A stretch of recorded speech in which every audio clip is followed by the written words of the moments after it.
Football League on NBC.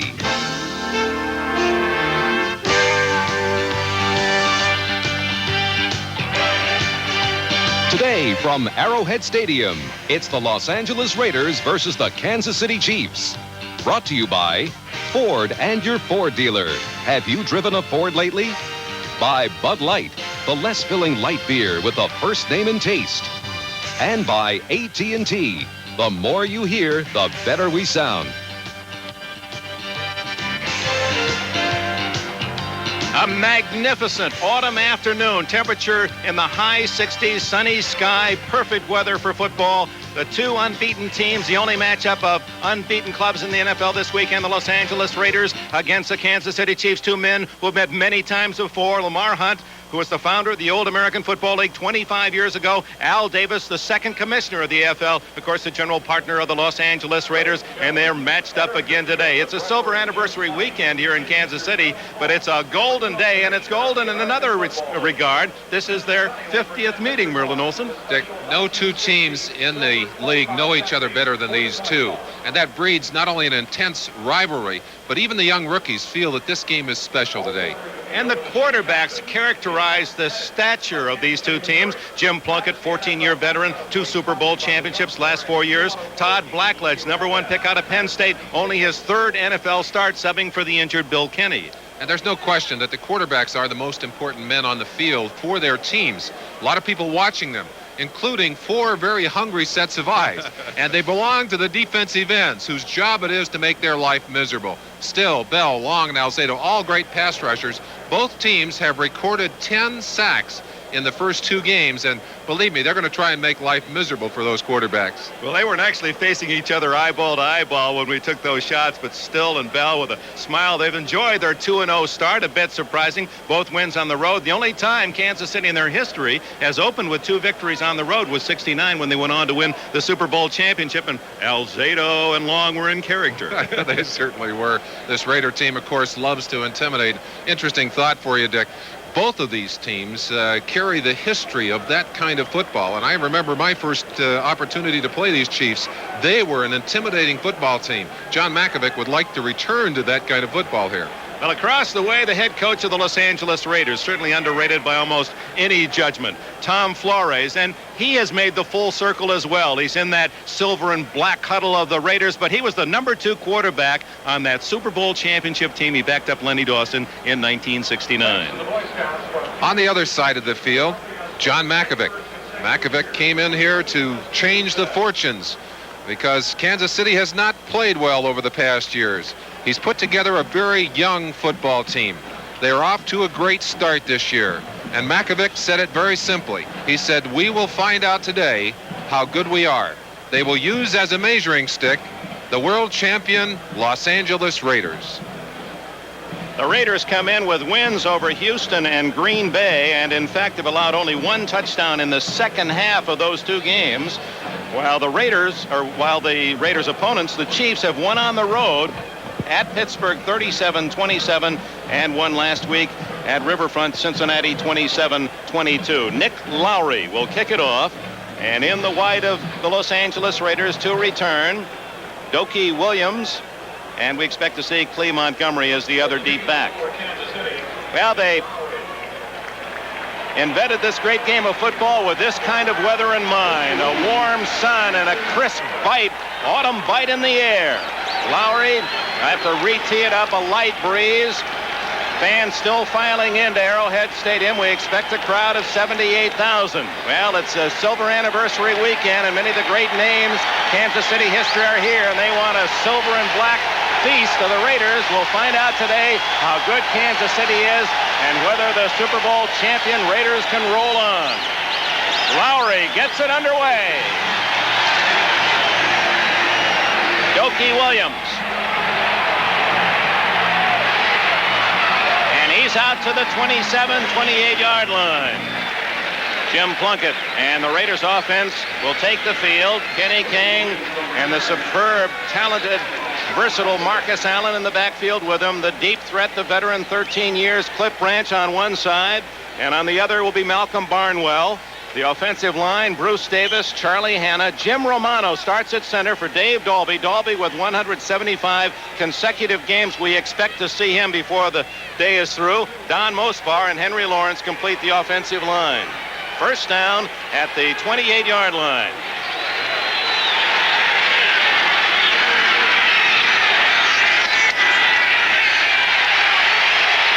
Plenty of time to find Christensen, who drops the ball.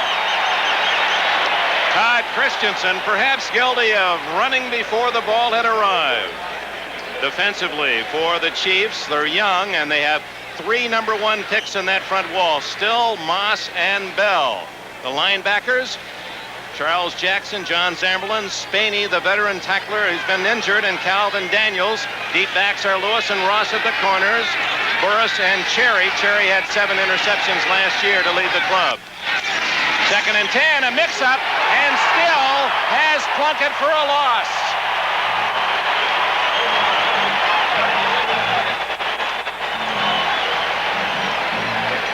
We talked about hungry eyes looking at the quarterbacks. 5 quarterback sacks each of the first 2 games, a total of 10. Now they have 11. A chance for you to watch it.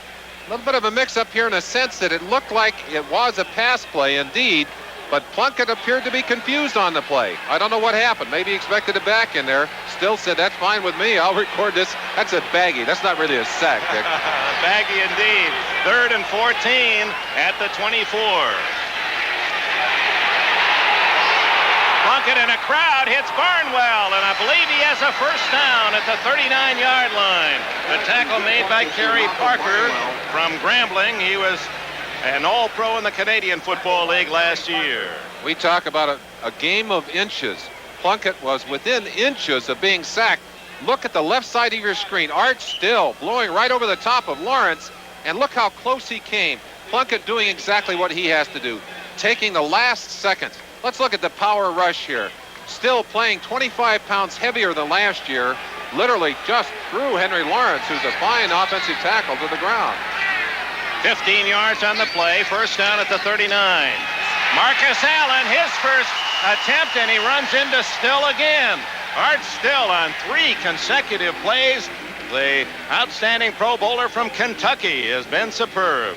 John Mackovic told us earlier that Still had played the best game he had seen him play the last week. And if he can continue that pace with the great play of Bell at the other end, that really puts a lot of pressure. And that's a quality front line. Bill Moss has made an instant impact up front. And it's interesting, Dick, because with Moss in there, he's playing against 2 inexperienced players in that Raider line. 2nd and 15, and a flag down as Allen gets a yard at best. Gary Spaney was down low to trip it up, and Calvin Daniels, number 50, indicates holding as the call against the Raiders, and Jim Tunney, the referee, so acknowledges. Dick, these Los Angeles Raiders have won their first 2 games, but they have not been terribly impressive. They've been slow starting in both those games. That's kind of been the way they've played the last 2 seasons, and Tom Flores talked about that. He said, I said, are you concerned? He said, yes, I'm concerned, but I am not worried. The Raiders apparently playing as well as they have to win. There's the holding call against number 52, Romano. It looks like referee Tunney's microphone may not be working on this particular situation, but the call, as you read his lips, was against the center. And we mentioned that problem. Romano giving away a lot of size to Bill Moss, the fine rookie nose tackle of the Chiefs. And watch Moss, number 63, at 265 pounds, out of Pittsburgh. 2nd down and 25. Plunkett in trouble, and down he goes. Mike Bell, number 99 from Colorado State.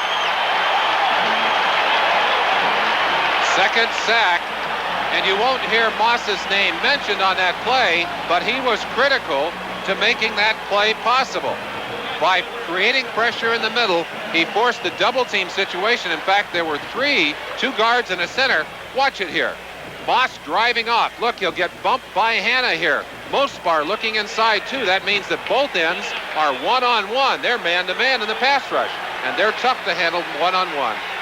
3rd and 32 at the 16. And Marcus Allen gets a yard or 2, and that's all. And the Kansas City Chief defense has this crowd fired up.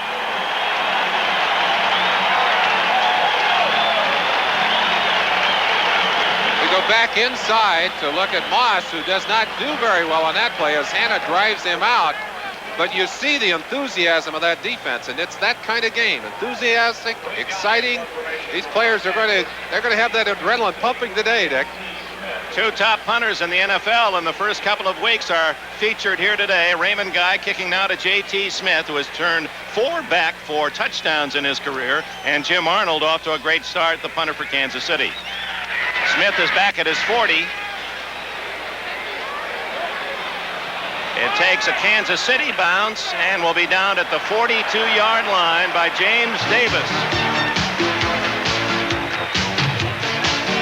No score. The Kansas City Chiefs will have the ball at the 42 when we return. Bell and Sherry Street in Wichita, Kansas. She's followed her son Mike and twin brother Mark, their college and professional careers. And here's the offense for Kansas City. Young Todd Blackledge in his second year, number 1 pick out of Penn State, the quarterback.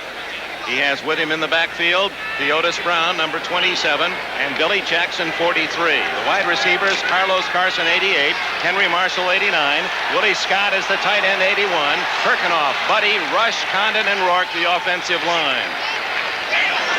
First down at the 42, no score. First possession, Kansas City. Theodis Brown for about 3 to the 45. Reggie Kinlaw, 62, down at the bottom of the pile. And with him, these defensive teammates, Long, Kinlaw, and Alzado, the front 3, but we'll see a lot of 4 and even 5-man fronts for the Raiders.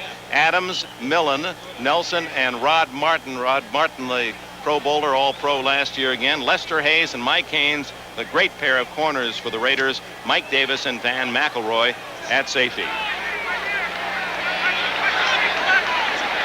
Anthony Hancock is in at wide receiver now for Kansas City. Good protection. Wide open is Carlos Carson. And Carson has a first down at the Raider 32. We're going to see a lot of 3 and 4 wide receiver sets in this ball game because the Chiefs have outstanding speed and moves from people like Carlos Carson. Good protection on this play. Chiefs line playing very well in the opening 2 games. Starting here, giving their quarterback time to throw the football. Early scores, the Jets have a 3-0 lead against the Bengals in the first quarter, and Atlanta kicks a field goal against Minnesota. No score here. Chiefs, a first down deep in Raider territory. This is Billy Jackson, and he fights for a couple, gets inside the 30 to the 29, and a flag is down. Linesman on the near side. It appeared that Howie Long, off a little bit early at the left end position, may have been offside. No. Motion against the Chiefs. Let's see if we can see the movement.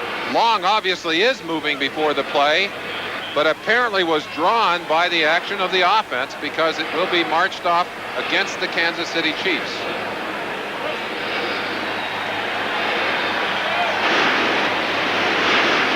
Illegal motion, first down and 15. That's at the 36. That's a test to see if you can read Tunney's lips on all those.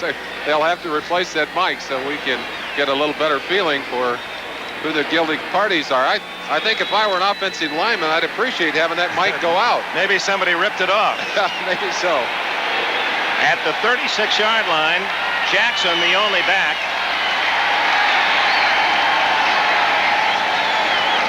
Whoops, Blackledge almost goes down. J.T. Smith inside the 30, picks up the 5 yards and a couple more. It'll be second down and 7. J.T. Smith from North Texas State. One of the injuries, and the Chiefs have a number of people who are nursing injuries, was to their co-starter at tight end, Ed Beckman, and that hurts them. They used a lot of 2 tight end situations in the early going. They're forced today to go to a very inexperienced second tight end, and as a result, we'll probably see more 3 and 4 wide receivers. Blackledge, as you see, only 1 interception in his first 2 games. Second down 8. On a blitz. And they got to Blackledge enough that his pass was off target, intended for Dave Little, the second tight end, with Beckman hurt. Little from Middle Tennessee, a rookie, in at that spot. Martin was the man blitzing Blackledge. The Raiders like to put pressure on a quarterback. They feel, and certainly and importantly in this situation, as you get a feeling for the enthusiasm here, that's the wave. We saw it first up in Seattle, but they use it effectively here. And this, I think, if things go the way they're hoping, this will be the most enthusiastic and the largest crowd they've had here in almost a decade, Dick. Out of the shotgun for the first time.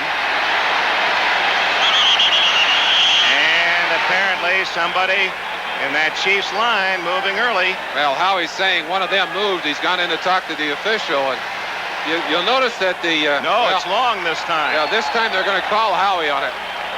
The Raiders will move those defensive linemen around. Long right on the center in this situation. I see what he's looking at. He jumped to the side. Bob Rush actually moved his head on that play. That's why Howie slapped him. He started to move, caused Rush to lift his head a little bit, but the official said, no, that one's yours. You see Long moving inside. That shows his tremendous versatility. Not only a fine pass rusher, pressure man on the outside, he's strong enough to go inside in a pass situation, but with a 5 yards down to the 24, it's 3rd and 2, a different call for Blackledge. Nope, still out of the shotgun.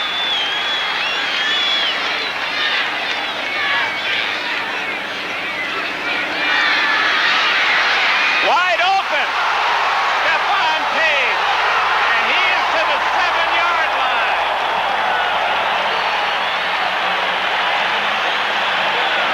As a defensive lineman, one of the first things you want to find out about a young quarterback is what kind of courage he has.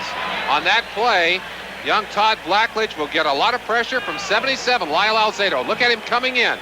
Todd hangs onto that football right till the last second, delivers it on target to the receiver, does everything he can, and then Stephon Page does his job. 1st and goal, Kansas City at the 6-yard line. Page's first catch. He had 30 as a free agent rookie last year, 3rd among rookie receivers in the league. Blackledge to Theodis Brown, incomplete.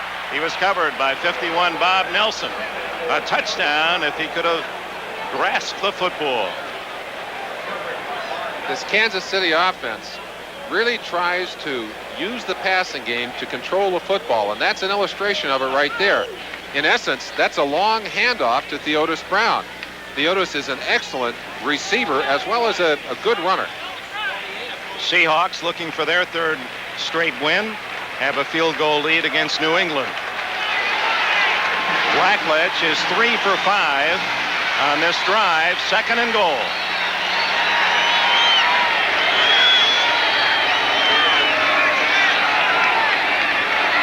Theodis Brown, and a flag is down. And it's from one of the deep judges, which usually indicates a holding by the tight end. The Raiders come out of there saying they have the football, but it is a holding call against Kansas City. That certainly is bad news. That takes Todd Blackledge and his offense back to where they're going to have to throw the ball, try and get it deep into the end zone, but certainly by no means out of Lowry's range. Lowry, a great kicker, a fine weapon for these Chiefs. There he is. He has not missed inside the 30 in his entire career, and he's made 25 in a row inside the 40. In fact, his last miss inside the 40 goes back to the 81 season, so he is really a powerful kicker. Has a 58-yarder to his credit, too. On a magnificent day here in Kansas City, the Chiefs 2nd and goal from the 16. 4 wide receivers in. Boy, this is a real spread formation out of the shotgun. Blackledge. And that was a case where number 82, Anthony Hancock, I believe the penalty will be against Hancock, the Kansas City receiver. He was forced into a situation where he was defending so that the pass would not be intercepted. 6 defensive backs on the field, and in that situation, Hancock indeed became the defensive back as he tried to keep number 45, James Davis, from intercepting that football. It's right at the end of the play here. Number 45, James Davis, is the receiver in this situation, and you saw Hancock putting his hands on him before the ball arrived. Another angle of it, a little easier to see, and indeed, the officials right on it. ticket him for the penalty. So illegal use of the hand, so that's back-to-back penalties against Kansas City. It is now 2nd and goal from the 26-yard line. We talked about Lowry's range. He may get a chance to exhibit it here if they keep going the wrong direction. Henry Marshall is to the left. Carson and Page to the right out of the shotgun.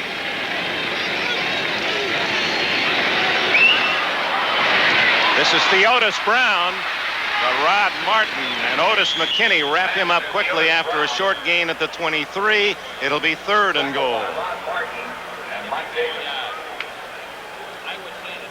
Rod Martin from the University of Southern California, one of the many great stories on this Raider club, a player that was too light to make the team as a rookie back in '77, was cut. San Francisco had a shot at him. They released him. The Raiders re-signed him. He gained a little weight and now voted the Defensive Player of the Year, Pro Bowl star twice for the Raiders.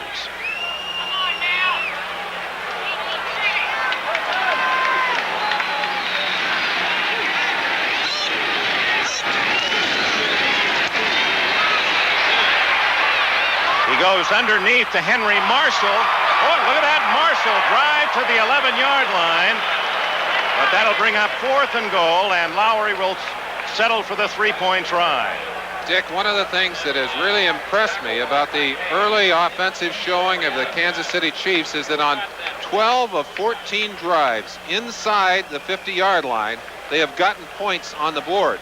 And the only 2 times they weren't able to get points on the board were 2 situations where they came into opponent's territory on a 3rd down play and immediately had to punt the ball.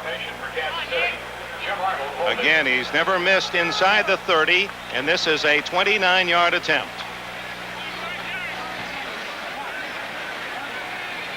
Jim Arnold, the punter, is the holder this year for Kansas City.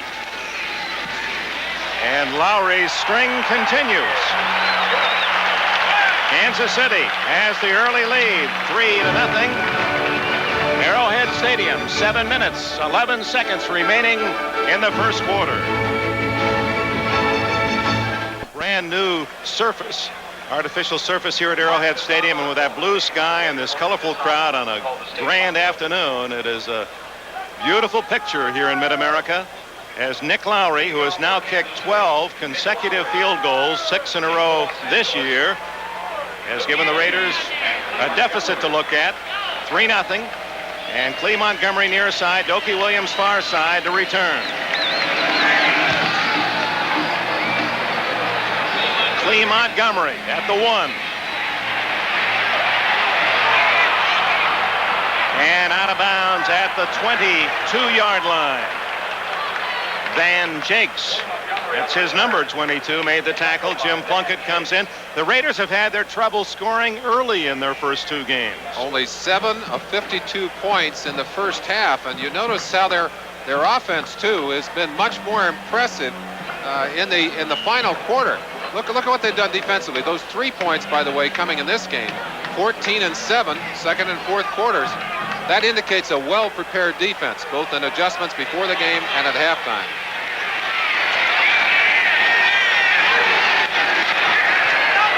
Marcus Allen, number 99 Mike Bell, and 51 Charles Jackson collaborating on the stop, and Allen hasn't had a chance to get out of his own backfield before defensive contact. Conversations on the sideline as Blackledge, Page, and Marshall. He's sitting. I don't blame him. He's going to get as close as he can to those wide receivers, and that's the kind of thing you have to have, that unspoken communication with those guys. Jets and Bengals are tied at 3. Allen has carried 3 times for a -5 yards so far. Frank Hawkins now in the backfield with him. Allen again. And what an effort by Allen. I believe every member of the Kansas City defense had a piece of Allen on that run. He stripped away from 5 on this side, and it took the other 6 to get him on the other side of the field. It'll be 3rd down and 6 right now from Kansas City. We go to New York. All right, Dick Enberg, in Foxborough, Seattle has scored, and Dave Craig continues to look impressive. A touchdown pass here to Darrell Turner. The extra point, though, by Norm Johnson was no good. So it's 9-0. The Seahawks lead it in the first quarter. All right, Bill, and here in Kansas City, the Chiefs with a 3-0 lead. Plunkett and the Raiders on 3rd and 6. Plunkett under pressure, had to throw off balance.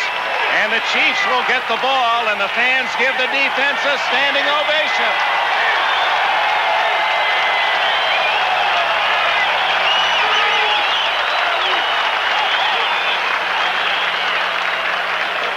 Apparent in the early going that the emotional level of the Chiefs much higher than that of the Raiders.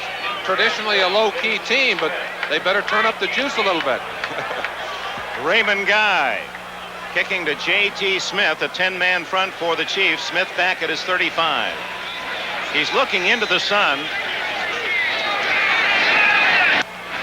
What a kick by Guy.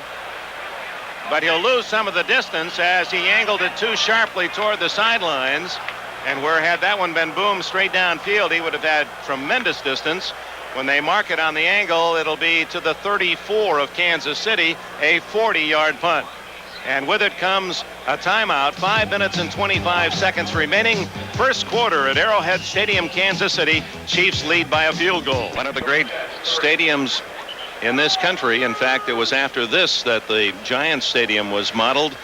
And it's so nice to see it jammed. Some 78,000 expected here today.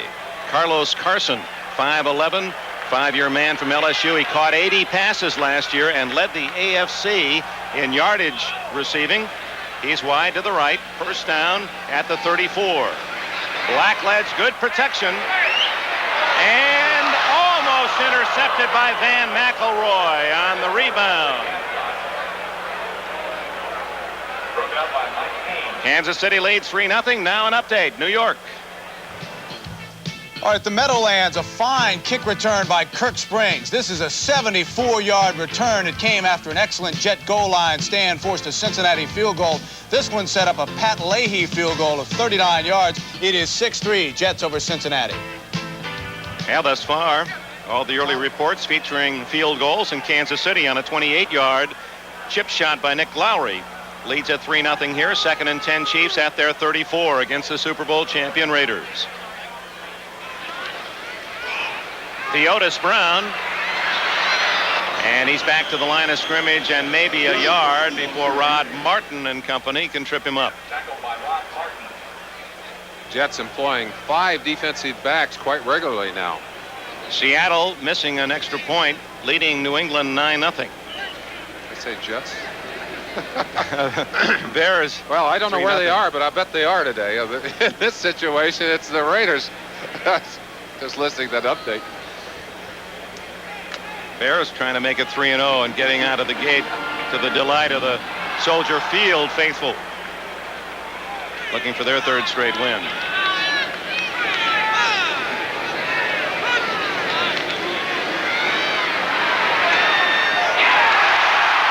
Stephon Page and a first down at the Raider 49. 17 yards for Page.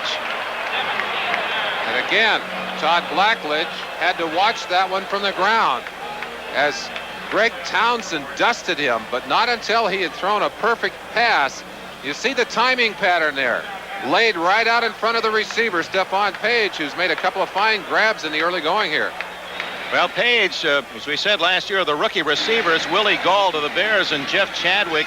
The Lions had 40, and Page, a free agent out of Fresno State, had 30 to rank 3rd in the league as the rookies would fare.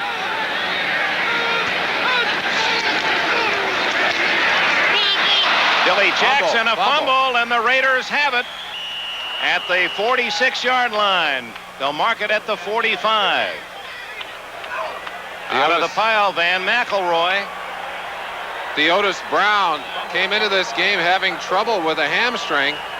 It may be bothering his running today, and it also is bothering his blocking. As that's Billy Jackson right there, taking inside. Rod Martin just destroying him on that play. and knocking that ball loose with a powerful tackle. So Billy Jackson coughs it up. The Raiders have the ball at their 46, trailing by 3. The American League Baseball West has the most exciting minute.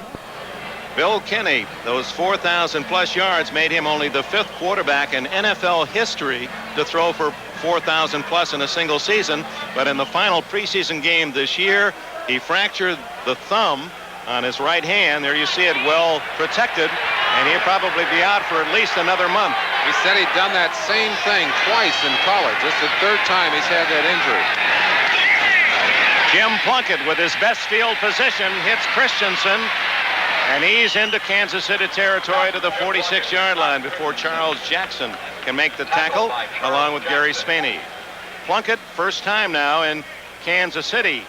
It's half of the field at the 46. Interesting how his career has intertwined with this Kansas City team. It was here that Pastorini broke a leg that put Plunkett into the lineup in 1980, eventually put him in the Super Bowl as the MVP that year. Marcus Allen. Mike Bell with a vicious hit. Bell at 250 from that defensive right side. Wears 99. He's built a lot like Gastineau. Not quite as big, but he carries himself in the same manner. He's not as big as Gastineau, but he has great quickness. It almost looks like they speed up the film. Look how he recovers his balance. Cut by the offensive tackle there. Davis, he came right over the top and got a piece of that tackle. He has gained a lot of respect from offensive linemen around the league. 3rd down and a yard just inside the 45. That's Derek Jensen in motion. Marcus Allen with a first down as he slams to the 41. It's interesting how you can control the quality receivers and the quality runners for a short period of time. Marcus's stats here kind of ugly, matter of fact, Dick. But did you see him shift gears on that last play? Just like he popped it into overdrive as he shot through that line. And Marcus is, for a defense, is a frightening adversary. Allen has carried 6 times today for a +2 yards.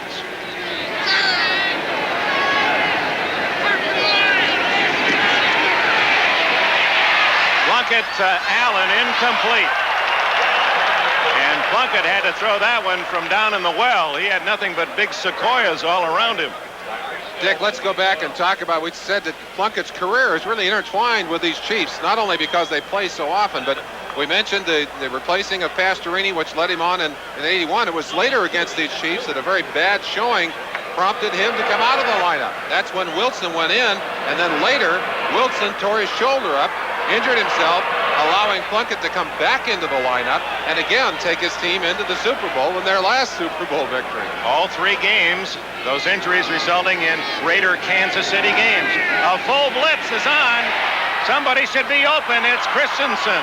Albert Lewis runs him out of bounds at the 35-yard line, short of a first down. They had 9 men attacking the quarterback.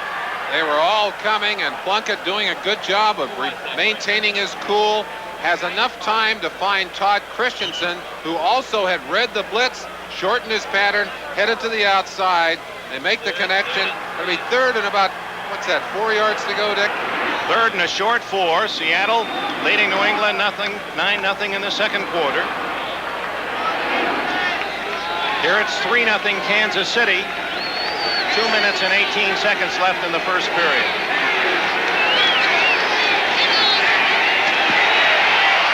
Plunkett deep downfield, intercepted. Deron Cherry.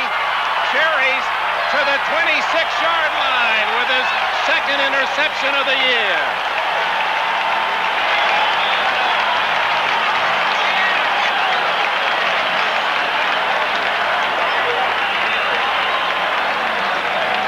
So the Raiders' drive is stopped on a Deron Cherry interception.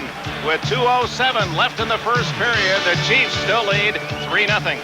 Well, the Kansas City Chiefs 2-0 out of the gate here in '84, and yet have the worst record in terms of allowing yards in the NFL, averaging 432 allowed, far behind Chicago, but they have been able to take the ball away, and they've been able to deny their opponents scoring opportunities, and that has been the key to their success so far during this season defensively.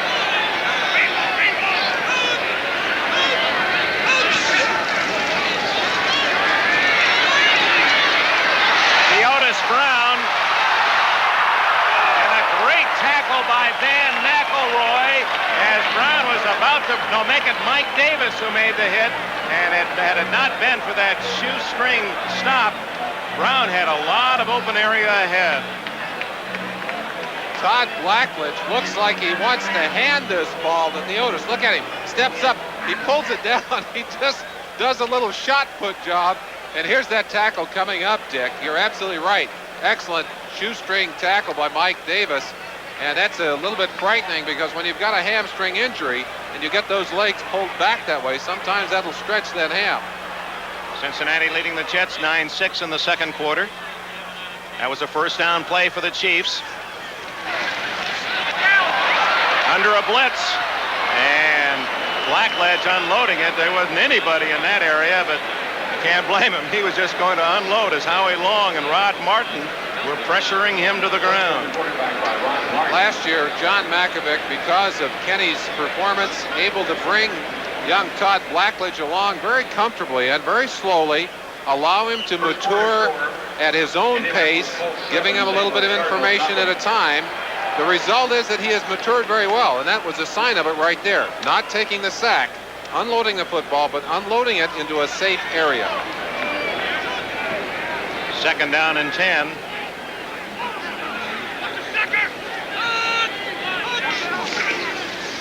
The Otis Brown, and not much there.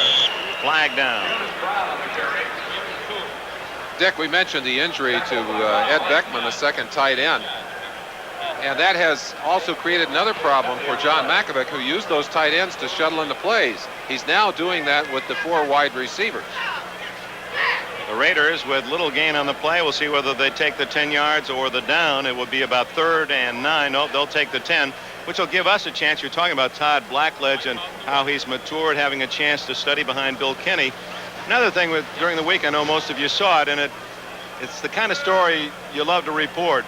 When Kurt Warner, the teammate of Todd Blackledge at Penn State, went into the hospital for knee surgery up in Seattle, Blackledge, on his one day off here in Kansas City, flew to Seattle to see his good friend Warner, and he was the first one to say hello to Kurt when he came out of the anesthesia, and then hustled back here for his practice the next day. That kind of relationship, that collegiate friend, and Blackledge wanted to know that he cared.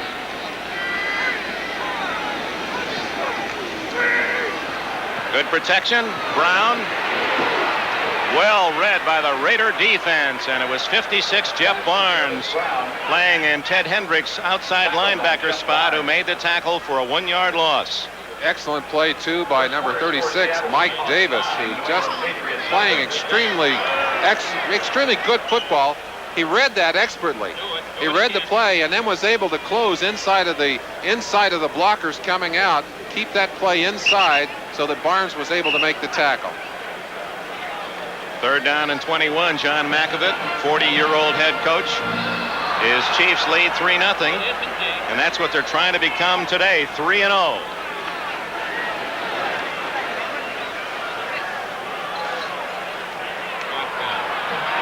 Good protection down the middle, right through the hands of Carlos Carson. He was in a crowd of 5 white shirts, but the ball was there. I think that Rod Martin had tipped that football, Dick. It looked like he was able to get his fingers on it and deflect it slightly.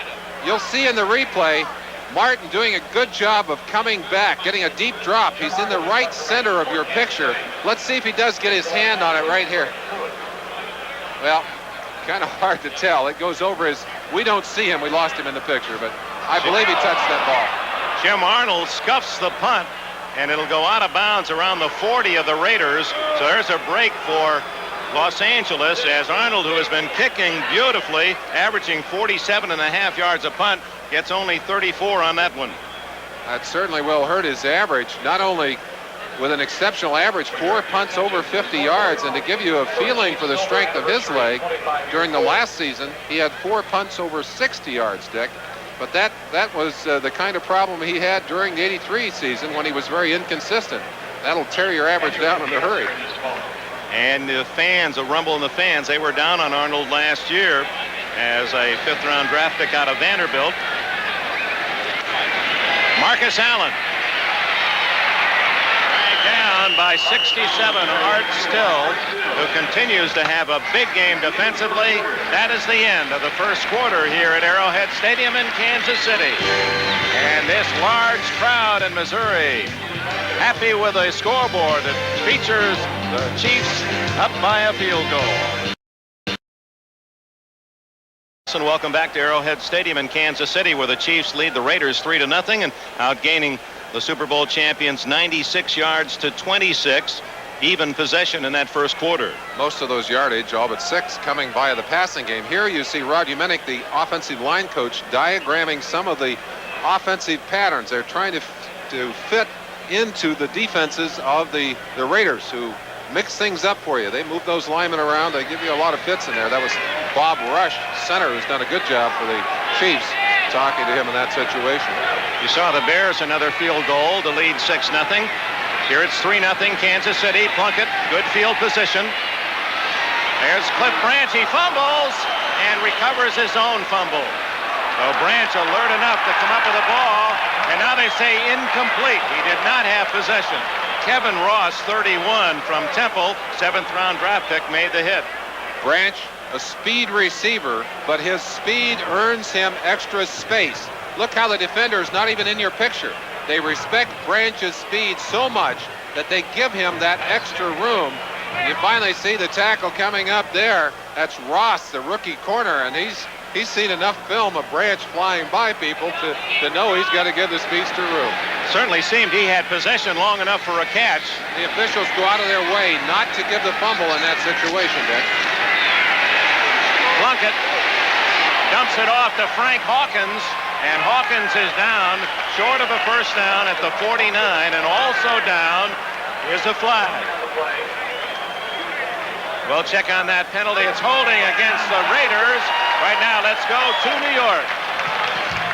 All right, Dick and Merlin, the Cincinnati Bengals have started slowly this year without a touchdown in the first quarter, but they have one now in the Meadowlands. Ken Anderson to James Brooks. There was a bad snap, though, on the extra point. So the score is 9-6. The Bengals lead the Jets.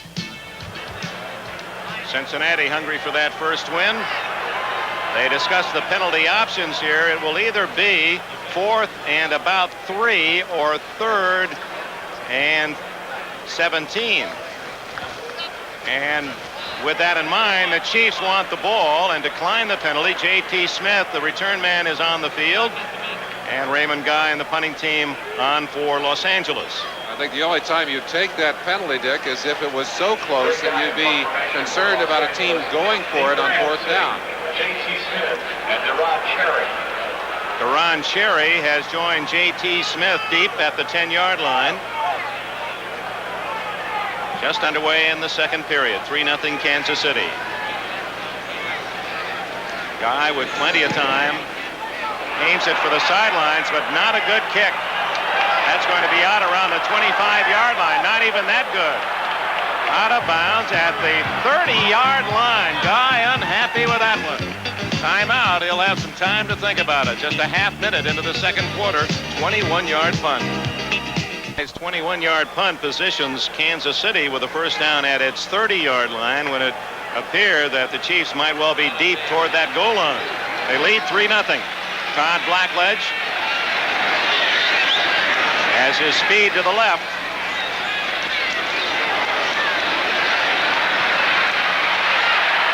Blackledge goes down, and with it a flag, and I believe Jim Tunney, the referee, is going to call intentionally grounding the ball.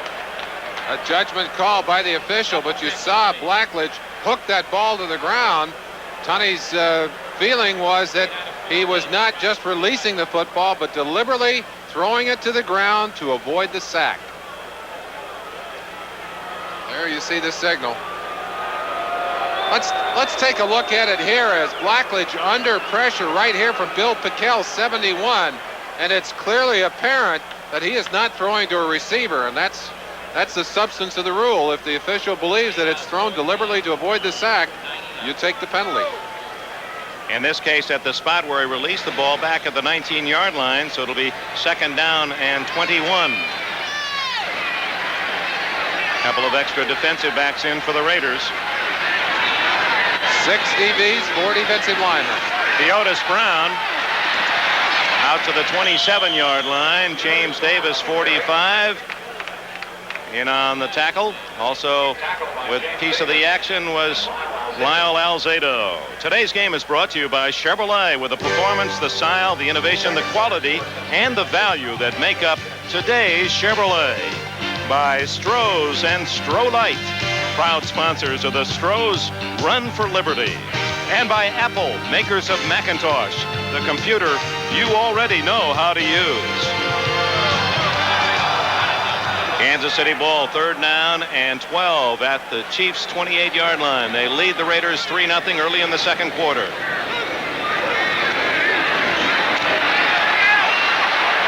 Blackledge over the middle and knocked away beautifully by Mike Haynes, and a flag is down. Well, there was a little tackling job on Lyle Alzado on that play. John Alt, who's gone in as a replacement at the left tackle position, allowed number 77 Alzado to get by him, and then realizing he was going to get a quarterback sack, just dove and tackled him. 6 defensive backs in the game for the Raiders. They call their 5 defensive back Pirate, and they call their 6 defensive backs Bandit. Colorful names, and you see the Bandits at work here. They simply are not allowing the receivers any chance on that play as they smothered the ball. Jim Arnold, another bad kick by Arnold, but it gets a great roll, and Greg Pruitt on that sidelines is back to the Raider 39-yard line. Well, Kansas City and the Raiders today, Marino and Duper. Yeah, the Miami Dolphins, Indianapolis Colts next week on NBC. That'll be down at the Orange Bowl in Miami. Let's take a preview of Don Shula's club. Best defense in the league, the Los Angeles Raiders, especially against the pass. And they've had to be tough in the first 2 games because the offense hasn't been able to muster much, especially in the first half. They have only 7 points in 2 games, and we're shut out in the first quarter today. Christensen out to the 48, 49-yard line before John Zamberlin, number 56, can make the tackle near a first down. Why is it that the Raiders are having so much trouble in the first half, would you think, here early? Dick, they're a very low-key team. And I don't know exactly why it is that they're slow. They're apparently looking at Blackledge's eye here on the sideline. They've got maybe it's his nose. Looks like they're taping his nose. They may have had his helmet knocked down over his nose, and sometimes that'll split the bridge of the nose. But getting back to your question, I don't know why it is, except that they are a low-key emotional team, and they know they're the better team on the field. Maybe they're just waiting to get a late start. Marcus Allen driving into Kansas City territory and a first down at the 46-yard line. Dick, if you trace last year's Raiders season, the Raiders did the same thing during the last season. They played, well, often sloppy football during the year, just good enough to win. And then they suddenly shifted into gear in the playoffs and just literally tore everyone apart. Well, there's a team that's been in gear here in '84. The Seahawks leading 16-0 in the second quarter. First down for Plunkett. Wide open is Barnwell at the 34-yard line. Albert Lewis made the hit. First down, Los Angeles, a 14-yard play. And I believe the longest throw by Plunkett today, traditionally, in fact, in almost every game, the Raiders will open up early by trying to hit the deep patterns. They want to stretch a defense. They talk about the vertical passing game. Have not seen it so far. That's something we may expect here shortly from Jim Plunkett. Barnwell to the right, Cliff Branch to the left, the tight end Christensen on the right side.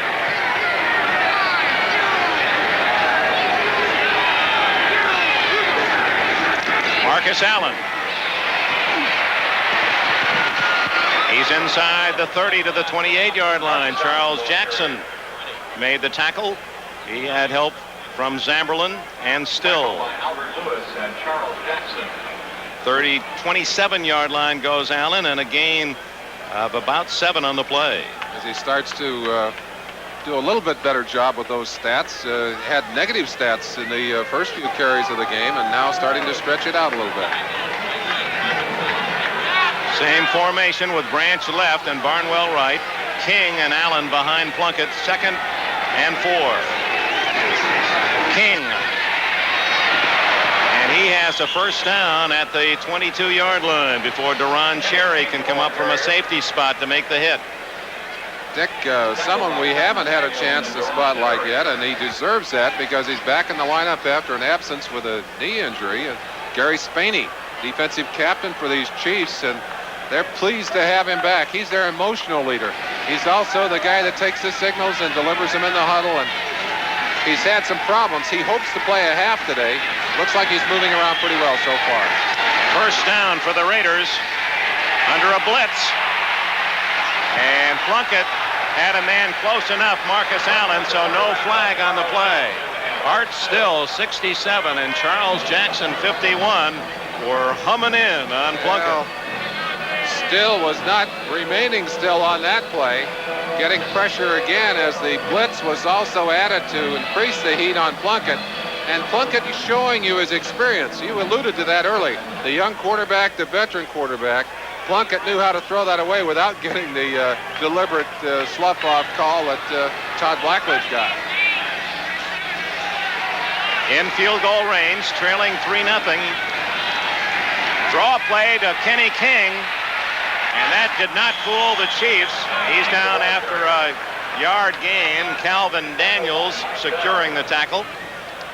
Ken Kramer, Fuzzy they call him, number 91, coming in to put some heat on the play. Angry he didn't get the tackle in the backfield, but forced it into an awkward running play that gained little ground. Let's pause briefly for station identification. This is the NBC Television Network. Go for it. WDIV Detroit. 3rd and 9 for the Raiders at the Chiefs' 21-yard line. Into the end zone. Cherry intercepts for Kansas City. A flag is down. We'll see whether the Chiefs get the ball. The penalty is against Holding. Los Angeles. Cherry has his second interception. Kansas City has the ball at the 20-yard line. An interesting application of a rule as Plunkett unloads the ball deep. And he's going, as we suggested, for the long shot in the end zone. Watch Cherry now. He'll be knocked out of bounds right there. Does not get his feet down in the end zone. But the rule is, if his feet would have come down, they'll give him the reception. Ron Cherry, number 20. Cherry from Rutgers, a free agent pick. He was drafted or picked by the Chiefs as a punter. Didn't make it as a kicker. Said, hey, use me at defensive back. I can play. Indeed, 7 interceptions last year and 3 this year. Still 3-0 Kansas City. A fake reverse. Brown kept the ball and right into the arms of Matt Millen.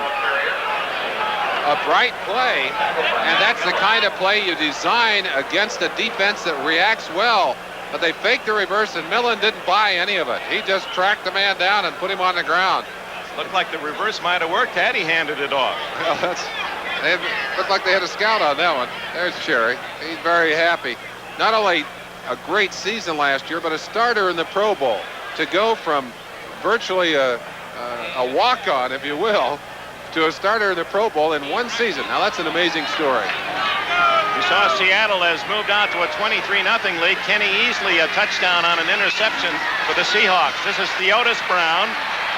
And Brown rumbles out to about the 24-yard line, where it'll be 3rd down and 6, a 9-yard gain for the former UCLA star. He followed Wendell Tyler with the Bruins and preceded Freeman McNeil. They called him Bigfoot.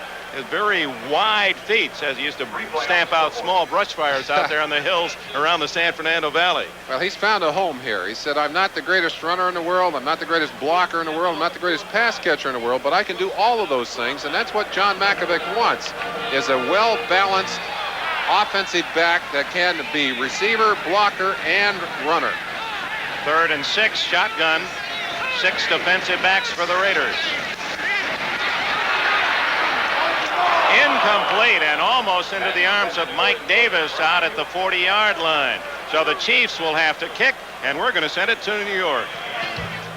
All right, Dick, here's what's happened at Sullivan Stadium. Paul Johns has scored a 47-yard return for a touchdown, and New England looks flat. Steve Grogan has been replaced by Tony Eason. And Dick, you might remember last year, Johns a 75-yard return against the Raiders. It's 23-0. So that Seattle team has been opportunistic last year as they went all the way to the AFC Championship game against the Raiders, and they've started the same way for Chuck Knox, leading 23-0. Appears to be Greg Townsend. No, I believe it's Rod Martin. Rod Martin on the field, 53, and that would be a severe blow if he were to be injured.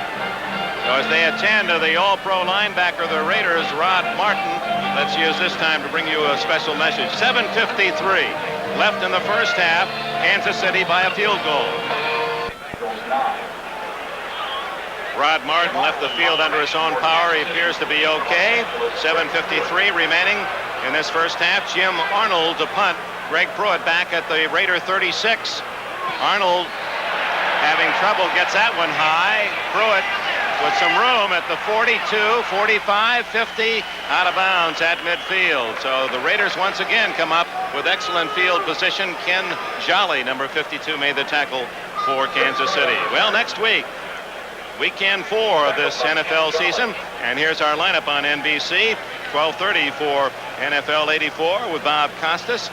Pittsburgh and Cleveland, Houston, Atlanta, and the Jets and Buffalo. And in our later games, starting at 3:30, the Colts will be at Miami, and this Kansas City club plays at Mile High Stadium in Denver. So be with us again for NFL action on NBC beginning at 12:30 Eastern Time. 3-0 Kansas City. Flag down. Wide open is Barnwell. He takes a mean lick from Kevin Ross. Make that Lloyd Burris 20-yard gain if.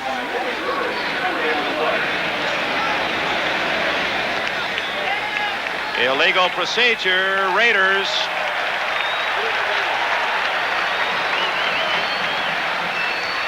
That will nullify a fine gain as the Raiders were able to slip into a little seam in the zone there. So instead of a 20-yard gain, a 5-yard deficit. The Cardinals, after trailing 7-0 early, have come back to take the lead 14-7 against the Colts. The Raiders continue to be their own worst enemies today. Certainly not appeared to be sharp on offense at all. Their defense playing relatively well, but the offense very sluggish in the early going. Marcus Allen cutting back as he can so well. Plunkett with a block, and Allen gets about 3 yards. Plunkett throwing a block on Calvin Daniels. And I believe there's a Raider, I think that's Romano down on the field. And if that is, that's a problem for these Raiders who already have Dalby, number 50, their center, the regular center, on the bench. He's got a groin injury. Romano, starting in only his second ball game, has not moved off the field yet. That might mean that if he cannot go, we'll see Don Mospar moved into that center position. Romano, second-round pick out of Penn State in '82, slowly getting to his feet. Well, he's moving up, and you got to know that a youngster getting a chance to play, who knows that you don't get in very easily into this Raider offense, has got to be up. He say, hey, I'm okay. It's like a fighter who's been decked. He wants to get up and hurry, but he's got to go out for one play at least. And he will indeed go to the sideline. And let's see what they do. Will they bring Dalby in off the bench, or will they put Mospar over at that center position? Well, the Raiders, of course, with a great history at center, and Dave Dalby, number 50, is in. This means his consecutive game streak will continue. This is the 176th straight game that Dalby out of UCLA has played for the Raiders, as he follows in the bootstraps of Jim Otto, who played 15 years at that position. Well, they'll hope that he doesn't strain that groin again. They're concerned about aggravating that injury and maybe putting him out for a long period of time. Second and long. Over the middle to Christensen, and Cherry makes the tackle at the 47-yard line of Kansas City, a 9-yard gain. And there goes Romano. He'll head back into the ball game, and they'll take Dalby out. I talked to Todd Christensen earlier, and I asked him about coming back. I said, is your timing good? Are you back into the patterns now? He said, yeah. He said, I really didn't feel any problem getting back into the swing of things. But I said, were you sore after that first game down in Houston? He said, yeah. He said, it hurt. It hurt. Third down and 5.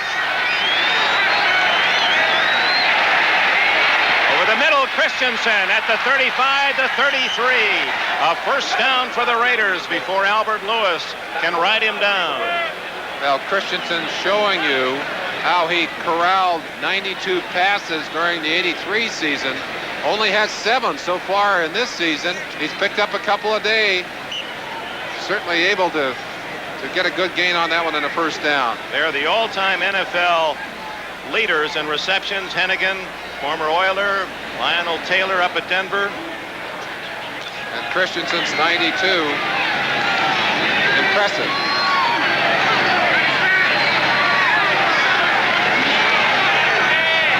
On first down, Plunkett with Bell after him.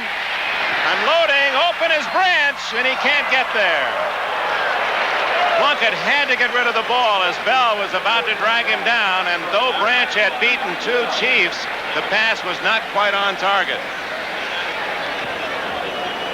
We mentioned Branch's speed earlier. I talked to Lloyd Burris, plays strong safety. He doesn't have to cover Branch very often, but he said in his rookie year, he lined up to cover Branch, and he said, I saw him coming, and I knew I had him. Next thing I knew, he was gone. He said after that, when I see Branch coming, he said, I get on my horse. Branch closing in on that 500 reception mark. 2nd and 10.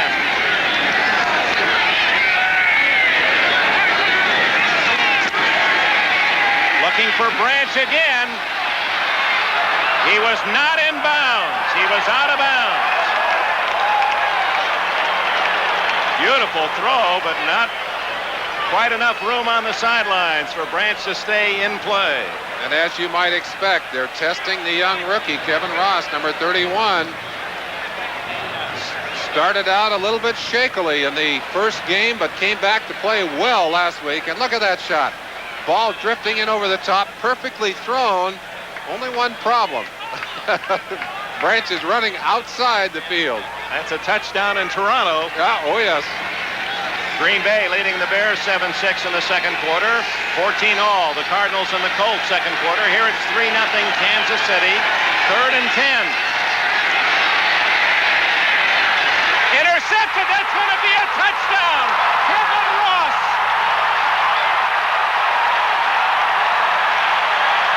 70 yards for the rookie, Kevin Ross.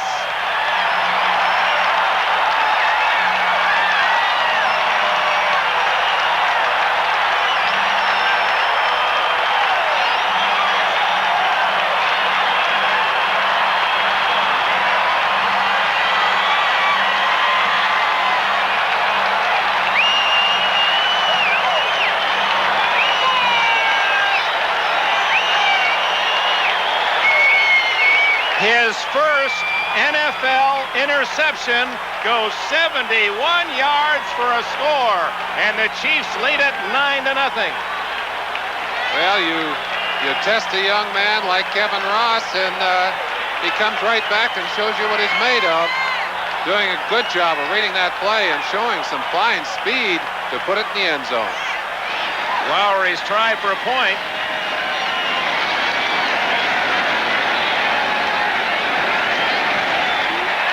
Kansas City celebrates a 10-0 lead.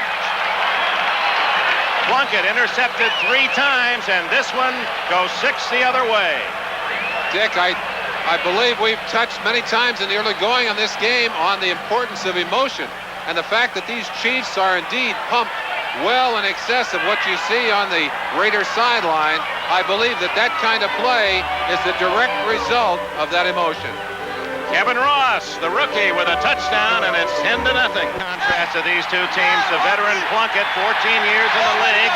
Kevin Ross, in only his 3rd game, the 7th-round pick out of Temple, a 71-yard touchdown to give the Chiefs a 10-0 lead. Lowry kicks it off. Terrific height. Clee Montgomery at the 10, 20, 30, and down at the 31-yard line. Well, John Mackovic told us yesterday, Merlin, that he was excited about the game for a lot of reasons. One, he's off to a good start, but it was a chance using the Super Bowl champions as a barometer. How good is this Kansas City team, he said. Well, he knows it's early in the season. He's proud of his team for winning twice on the road.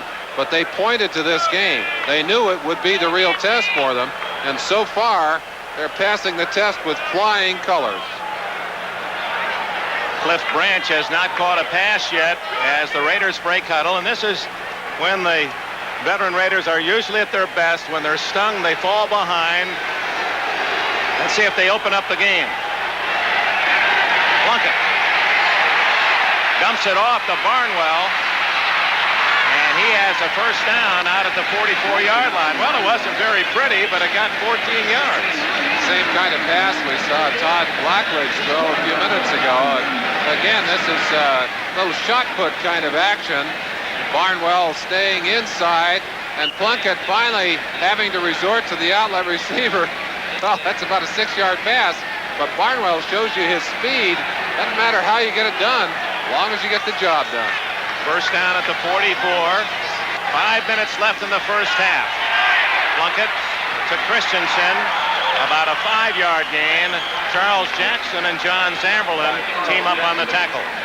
Dick, we've talked a little bit about the Raider pattern last year. Another pattern emerging in this game. When the Raiders had trouble, when they lost football games, and in particular to another rival in the AFC West, Seattle, it was a direct result of pressure on the quarterback and turnovers. Turnovers so far, the big key in this game. 3-1. Kansas City lost the fumble, but you see the 3 interceptions by Plunkett. Kenny King, a gain of a yard to the 50-yard line. Ken Kramer, a 6-year veteran from Ball State, made the tackle, number 91. That'll bring up 3rd down and 4 for the Raiders, and they need a first down to move it into possible scoring position. Well, I need to turn on the afterburner a little bit, get things together, and the Raiders are a veteran team. They don't panic. They don't lose their poise. But right now, I promise you that Coach Tom Flores is concerned about their lack of offense in the early going. Neither team able to run the football in this first half. Plunkett needs 4 yards and almost has another one picked off. Kerry Parker knocking it away from Malcolm Barnwell. And the Raiders have to give up the ball again.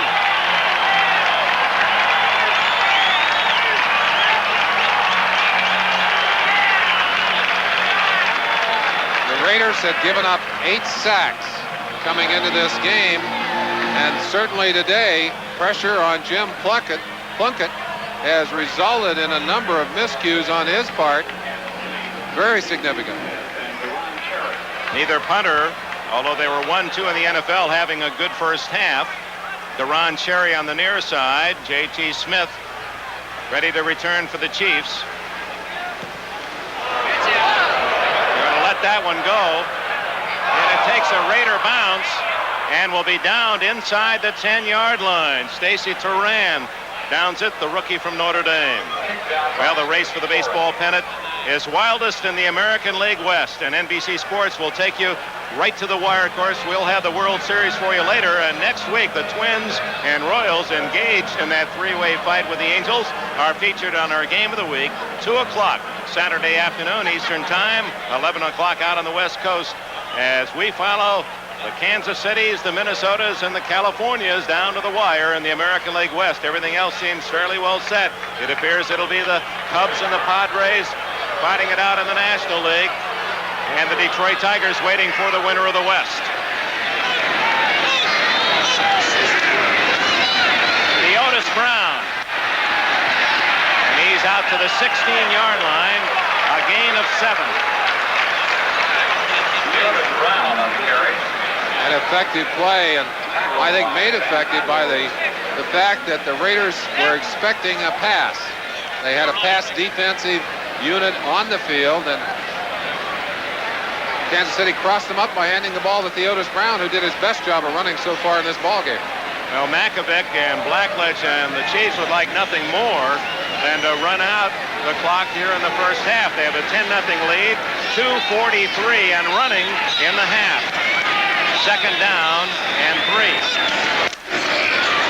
Brown has a first down to the 21, and a flag goes down.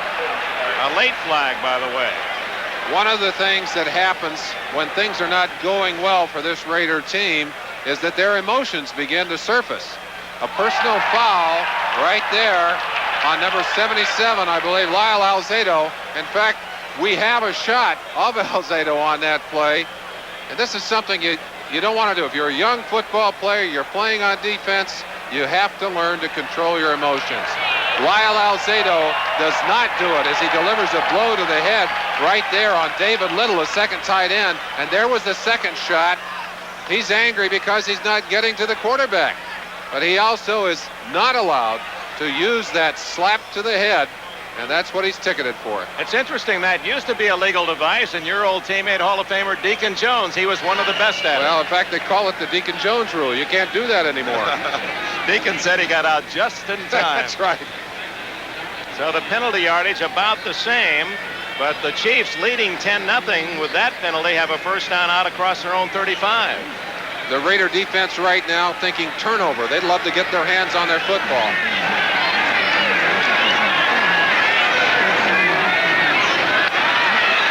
Going long. And a flag is down against Lester Hayes. The pass intended for Anthony Hancock. And they're going to call Hayes for interference. Anthony Hancock, the fastest of the Chiefs receivers, testing Lester's speed deep. Lester certainly had the speed to stay with Hancock, but will be ticketed for bumping the receiver before the ball arrived. That's 54 yards in penalties in the last two plays. 39 yards on that one after the 15-yard personal foul.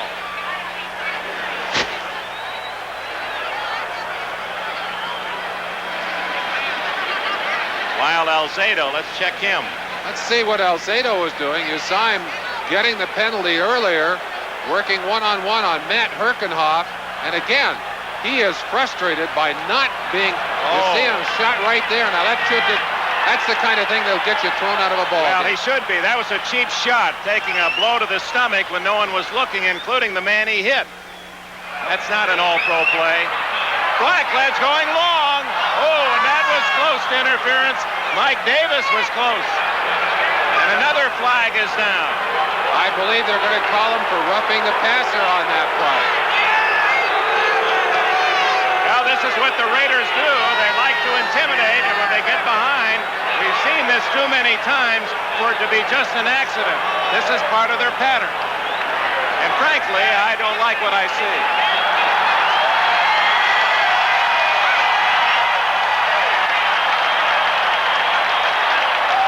They're too good to have to resort to this. Well, there's no question about that, Dick, and you won't find many players or coaches on that sideline who are liking what they see on that field as well. And that man won't show you his emotions at this point, but he is not happy at all. Well, the Chiefs have gained 69 yards in penalties on this drive. The length of the field virtually, and almost all of it on Raider penalties. Now they're definitely in scoring position and plenty of time. 2:21. That last penalty was on Howie Long for roughing Blackledge. Theodis Brown. Inside the 10 to the 9-yard line. Bob Nelson, one of the first, along with Van McElroy, to make the tackle, and the Chiefs are going to let the clock run to the 2-minute warning. A great opportunity here to really pad their lead and to go into the locker room with a substantial margin on the world champion Raiders. Well, it's a proud team that has lost its poise. The Raiders here in the late going of the first half, and John Makovich's Chiefs trying to build on the 10-0 lead. John Makovich, his team leading 10-0, and they have taken advantage of their opportunities. Only 3 times of 16 have they not scored, once entering enemy territory, and they have another golden chance, second down inside the 10 of the Raiders. Now that's points on the board. That's field goals or touchdowns, and that is most impressive. I think that speaks well not only for the offense in general, but in particular for young Todd Blackledge. This drive, 4 plays and 3 big penalties. It started way back inside the Kansas City 10. 2 minutes left in the half, 10-0 Chiefs.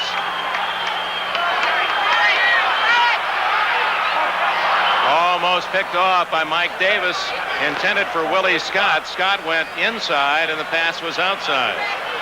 Carlos Carson still on the turf. Apparently roughed on that particular play, or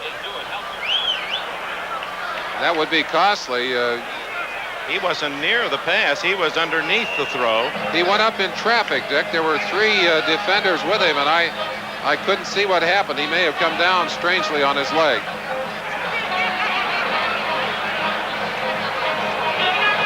Matt Millen, well, that's like running into a goalpost if he ran into 55. Let's take a quick peek and see if we can see what happened there. Look at number 55. He is reading pass and drifting back into the secondary. It's Carlos Carson right there. Millen almost separating him from his helmet on that play. Millen didn't know, but what Carson was the intended receiver, so he made the hit. Carlos Carson is okay. Carlos, I think, just lost a little air, and understandably so. You know, Todd Blackledge was a teammate briefly of Matt Millen's, and he said, when I went in as a red shirt, he said they sent me down on the kickoff team, and here came Todd leading the wedge, and I thought he was going to stop, so I kind of backed up. He ran right over me, ground me into the dirt. Interesting memories for a young red shirt of a very dominant player. A lot of Joe Paterno. Penn Staters in this game today on both sides, as is the case around the NFL, and Todd Blackledge was running the offense against Matt Millen. The inspiration on that defense, a couple of ex-Nittany Lions. Third down from the 9. Good protection. To this side, and it's out of bounds. Stephon Page. Is it a catch? No catch. Incomplete. The same kind of ruling that we saw earlier on the Cliff Branch catch and fumble. The officials, given the opportunity to say, was it a reception and a fumble or no reception, they're pretty liberal on that. Let's take a look at it. The rule says if the receiver comes down with both feet on the ground and control of the football, it's a completion. There's no question. It's a completion. But they also, as I said, have liberalized that to try and avoid the fumbles. Nick Lowry then will try a 27-yard field goal. That would mean, if successful, would be 13 in a row over the last 2 years. The Raiders blocked one against Lowry last year that cost Kansas City a possible upset. Not this time. 13 in a row for Lowry, who still, in his career of 5 years, has never missed inside the 30-yard line. Dick, let's take a quick peek at something that irritates all of us who love the game of football. Lyle Alzado absolutely losing his cool here. He's mad because he doesn't get to the quarterback. He went back on a play similar to that and popped Matt Herkenhoff in the stomach. That's the kind of play that'll get you a penalty, a foul, and, well, even a fine for the commissioner. Hunt, the owner of the Chiefs, the man who founded the American Football League, and Joe Foss, who was the first commissioner of the AFL 25 years ago, will be ceremonies at halftime honoring the Kansas City Hall of Famers. We'll try to bring you the spirit and some of the moments of that. It should be very nostalgic. The Chiefs lead 13-0. Dokie Williams at the 5. The 20, and he is hammered at the 24-yard line. Let's go back to Todd Blackledge and that third down pass that he thought was complete. Blackledge brings not only some physical talents, but also some emotion to the game. I think good quarterbacks are emotionally involved, and he is right up there to let those officials know that he thought that that was a reception. Another penalty flag down on the kickoff return, and the guess is it's against the white shirts. And apparently from their retreat is indeed 84, NFL 84 at halftime. We'll bring you up to date on all the big plays and the scores of the early games. So stay with us here on NBC. 53, Rod Martin with a penalty. I understand that Pete Axhelm picked Kansas City to win this game against the Raiders. The Raiders slight favorites. There's some of the great faces and names of the past. Buchanan and Bobby Bell. Boy, they look good, don't they? Hey, they look almost like they get out of play. They'd like to on a day like this against an That's Buchanan on the left and Bobby Bell on the right. And well, I tell you, you get those two in their prime and stick them on the field, they'll have an impact on the game. The only thing that gives them away is a little gray in the whiskers. They both look in terrific shape. Well, Jim Plunkett starts from inside his 15. He has 1:42 left in the half. That's a lot of time for him. Dumps it out to Marcus Allen. Oh, is he hit at the 20-yard line? Ken McAllister, who did not play college football, was a basketball starter at the University of San Francisco. Oh, was that a charging foul? McAllister, they're very high on him, was a defensive back for a brief time, both in Kansas City, or not in Kansas City, but in Seattle and San Francisco. They came back without a huddle on that one, as you can see, Dick. Rain it down incomplete, 1:15 and counting. Let's see if they go back and huddle it this time. That was Dokey Williams, the intended target, and McAllister and Lloyd Burris there on the coverage. E.J. Holub, the first-round pick of the Chiefs in 1961. Do you know who the first #1 pick in 60? They didn't sign him. The Chiefs' first #1 pick. It was a dandy choice. I don't remember. Don Meredith was their first pick, and Dandy elected to go to Dallas. It was the Dallas Texans and the Dallas Cowboys then. Screen to Marcus, 20. They're trying to keep him in bounds, but Allen runs out of bounds at the 30-yard line, stops the clock, 1:07 left in the half. I think that E.J. Holub, one of the great lines that I've heard from a fellow player, he'd had, I think, 11 knee operations, and someone asked him about it. He said, yeah, I look like I've been in a knife fight with a midget. E.J. Holub, and there's Johnny Robinson. What a great defensive back he was. Yeah, all here to be honored, and I think it's kind of exciting to bring those kind of faces back. That'll bring up a lot of memories for NFLers and AFLers that have played against those fellows who are sitting watching today on television. From the 29, first down, and Plunkett goes deep. He has a man to Williams. And Kevin Ross, boy, he's got some speed. He was beaten by a step, but Ross able to race back and correct his error and knock the ball away. That's the same young man from Temple who took an interception back 71 yards for a touchdown earlier in this quarter. Defensive coaches talk about the ability of a defender to close on the receiver. And what they're talking about is when a ball is thrown, making up the distance that you have lost. You see it right there. Look how he closed in on that play, and he went up as a receiver. That young man feels like he owns that football. He certainly continues that way. He's going to make a mark here in the NFL. Got three wide receivers in. Williams to the left, Clee Montgomery, and Branch to the right. Plunkett completes to Allen. What a play by Plunkett, and Allen has a first down at the 46-yard line. Plunkett threw that ball while going to the carpet. Oh, what an effort. 16 yards. Plunkett calling timeout, got a little upset at Jim Tunney, who was looking downfield. Plunkett had to yell at him a couple of times to get him to stop the clock. Here's the play. Plunkett getting tremendous pressure. In fact, gets a hit right there, maintains his cool, and actually threw that ball falling down. Marcus does his thing. Well, the Raiders looking for something big, maybe much like Cincinnati.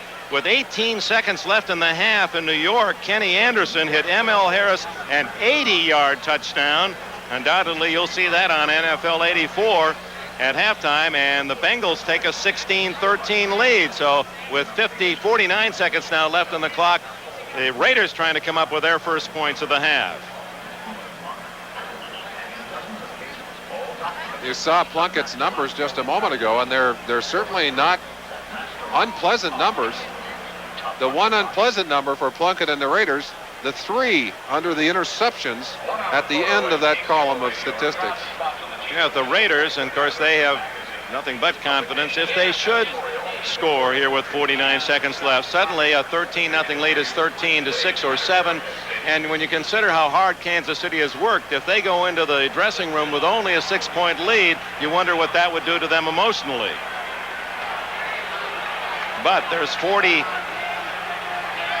54 yards to go for Plunkett, and he goes to Allen again, and Allen down at the 48-yard line in the grasp of Kerry Parker and Deron Cherry. 6 yards on the play, no huddle. They'll come right back trying to get this one in the air, but the big difference between these two teams, Dick, experience and confidence. Confidence. Clock running, 25 seconds left. Down the middle and knocked away by Ken McAllister, and a flag goes down. A late flag and then another later flag to follow. And they're going to call him, I think he had some action on the backhand before he knocked it away with the other. These fans so eager to applaud the calls against the Raiders, not so pleased with that call against their Chiefs. And that's why you like to play at home. Let's see, McAllister, watch the contact on Christensen. Is he there too soon? Tough to tell from there, but the officials ruled that was the case, and a first down at the 35-yard line. Raiders very close to being within range of a field goal, but the clock ticking away with 20 seconds to go. 22 seconds exactly. Plunkett to Barnwell, and he can't get out of bounds, and a flag down, and that'll stop the clock, and a big break for the Raiders as Parker, in making the tackle, inadvertently got a piece of the face mask, and that's a break for Los Angeles. Stops the clock with 14 seconds left. Kerry Parker, originally drafted by the Raiders, played 3 years for the BC Lions of the CFL, has come here. They're using him as a 5th and 6th defensive back. I believe he got his hands up on the face mask on that particular play. Apparently, with only 14 seconds left, Plunkett will use one of his timeouts anyway to talk things over with Tom Flores. No, I guess not. Well, let's see if they're going to make it. It's going to be a big one. Oh, 15 yards. Well, that means he used the face mask to make the tackle. Now, it's a 5-yard call if the contact with the mask is incidental. If he uses the face mask in a way that would be dangerous to the man being tackled, then you get the full 15. From our long angle, it didn't seem to be that vicious, but maybe from this angle, we'll get a better look at it. There's the reach right there. He's reached in. You see the head go down? But he That's what released they've called. But he released. He didn't drag him down with it. Well, he used it to make the tackle, though. He didn't just get his hand on the mask, Dick. So on the 15-yard penalty, first down at the 15. Plunkett to Christensen. Lloyd Burris on the coverage, but the pass too tall. 11 seconds left. The Chiefs continue to get excellent pressure on Plunkett, and they're able to do it with their defensive line. And that's, as we said earlier, the strength of this Chief defense is up front, although they've exhibited a lot of strength behind that line today. But they were coming in with 4 defensive linemen, putting the heat on. And there are the numbers we asked you to look at earlier. And the big number, the telling number, that 3 under the interceptions and the 0 under touchdowns. Plunkett would like to put a 1 into that 0 column today. He's got 11 seconds to do it here in the half. Good protection. And a flag is down, intended for Dokie Williams. And let's see against whom. The penalty will be called with 5 seconds left. Holding Raiders. And 30 minutes of frustration for Tom Flores and the son of Kansas City. And in comes the field goal unit for the Raiders. Chris Barr, who has 1 for 2 this year, his only successful field goal from 28 yards. And with a 10-yard penalty, this one's going to be a little tougher for him, but will give the Raiders a chance at something to show for the first half's work. Barr and Pat Leahy, I think, has a couple today, the leading point scorers among active kickers in the league. This will be from the 33, a 43-yard attempt, so certainly no automatic. Mark Wilson, the quarterback, holding.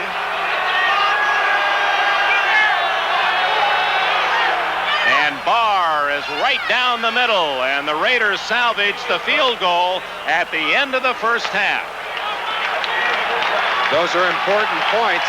They take the 0 off the board and will deflate the Kansas City emotion just slightly. The big play, the 71-yard touchdown by Kevin Ross with the interception at the half. Kansas City 13, Los Angeles 3, NFL 84 after these messages. And we welcome those of you who've been watching the Raiders in Kansas City. Let's get you updated on what's happening elsewhere. At Sullivan Stadium up in New England, Seattle coming off 2 rousing victories at home and doing it now on the road. 23-7 at halftime over the Patriots. No wonder Ron Meyer's boys are shaking their heads.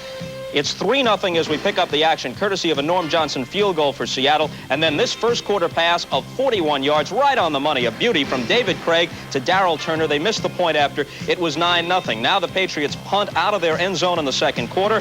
Paul Johns fields it at the 47, and they don't touch him. All the way to the end zone he goes, and after the point after, it's 16-0. Moments later, Grogan intercepted by Kenny Easley, brought it back 17 for a touchdown, made it 23-zip. Grogan, who was intercepted 4 times last week at Miami, then was yanked, and Tony Eason had a scoring run late in the first half for the Patriots to bring them to 23-7. Now in the game that you've been watching, Kansas City in front of the Raiders, 13-3 at halftime. The Chris Barr field goal from 43 yards out on the last play of the half, putting the Raiders on the board, but it has been the Chiefs secondary vexing Jim Plunkett. Here is some first quarter action as Plunkett throws, and Deron Cherry is there to intercept the poorly thrown ball and halt the Raider rally. A little bit later as we move on to the second quarter, it's the Raiders moving again and looking for 6 as Plunkett throws into the end zone. But again, wrong colored jersey, and again, Deron Cherry to stop the drive. Now again in the second quarter, Plunkett will throw, and this time Kevin Ross, the man who replaced Gary Green in the starting lineup for the Chiefs, intercepts it, and he's got clear sailing, 71 yards for the touchdown. Lowry had a couple of field goals, made it 13-0, and then, as I mentioned, the Barr field goal made it 13-3, and that is where they stand at halftime. The Chiefs looking to go 3-0 on the year. At Green Bay, they have moved into the third quarter at Lambeau Field. The Packers lead Chicago 7-6. Walter Payton had 50 yards in the first half. Lynn Dickey did start at quarterback for Green Bay, and he's still in there. However, Jim McMahon, who was banged up to begin with, injured his back for Chicago in the first half. He's been replaced by Bob Avellini. How about the Bengals and Jets, Bill? All right, Bob. Well, Ken Anderson had thrown for over 600 yards in the first 2 weeks, but he hadn't thrown a touchdown, and that was a concern for Sam Weitz coming in. He has 2 today, though, and the Bengals lead at 16-13. Freeman McNeil, like many, wondering how good are the Jets. Well, they were impressive at the goal line the first quarter, stopping James Brooks on a 3rd and goal from the 1. Johnny Lynn is there. The Bengals did score in the first quarter. It was set up by this Ken Anderson to Chris Collinsworth pass of 36 yards. Collinsworth, the NFL's leading receiver after 2 weeks. That set up an Anderson to Brooks TD pass. Jets got into their offense, though, in the second quarter. Freeman McNeil up the middle. Jets' first rushing touchdown of the year. But the Bengals scored on the first play from scrimmage in the second half, an 80-yard TD pass. Anderson to ML Harris. It is 16-13. Atlanta and Minnesota, battle of field goals. They are tied at the half in the Metrodome at 6. St. Louis and Indianapolis. This will surprise some people. But the key to this ball game, the Colts have done a good job stopping Neil Lomax, who is 5 of 17, and he's thrown 2 interceptions. Bob? All right, Bill, thanks very much. Let's turn to Ahmad Rashad. Have the Chiefs surprised you in that first half against the Raiders? And not at all, Bobby, because they've won their first 2 games on the road. And when that happens, what that does is gives you a tremendous amount of confidence. Now, they're not been intimidated by the Raiders. They really believe they can win. I ran into Makovic this summer, and he felt like this was their year. He felt like his team was maturing, took them a year to learn the system, smooth out all their mistakes, and they'd make a legitimate run for the division title this year. Also, when you see defensive backs playing as well as they've been playing, they're putting a lot of pressure on Jim Plunkett up front. And maybe it's not too soon to say that those days of the great Chiefs-Raiders rivalry have returned. That'd be something for fans of the old AFL. And we'll be back after these messages from your local station as NFL 84 halftime activities As we continue now at halftime, time for another installment of the AFL Remembered. Remember those glorious days of the likes of Elbert Golden Wheels Dubenion, Gene Mingo, Sherman Plunkett. Charlie Jones was broadcasting AFL games in those days. He remembers. It was a godsend because it opened up a lot of opportunity for a lot of players who were just, at the margin of their pro football career and who needed a chance to play. And that's what it did for me.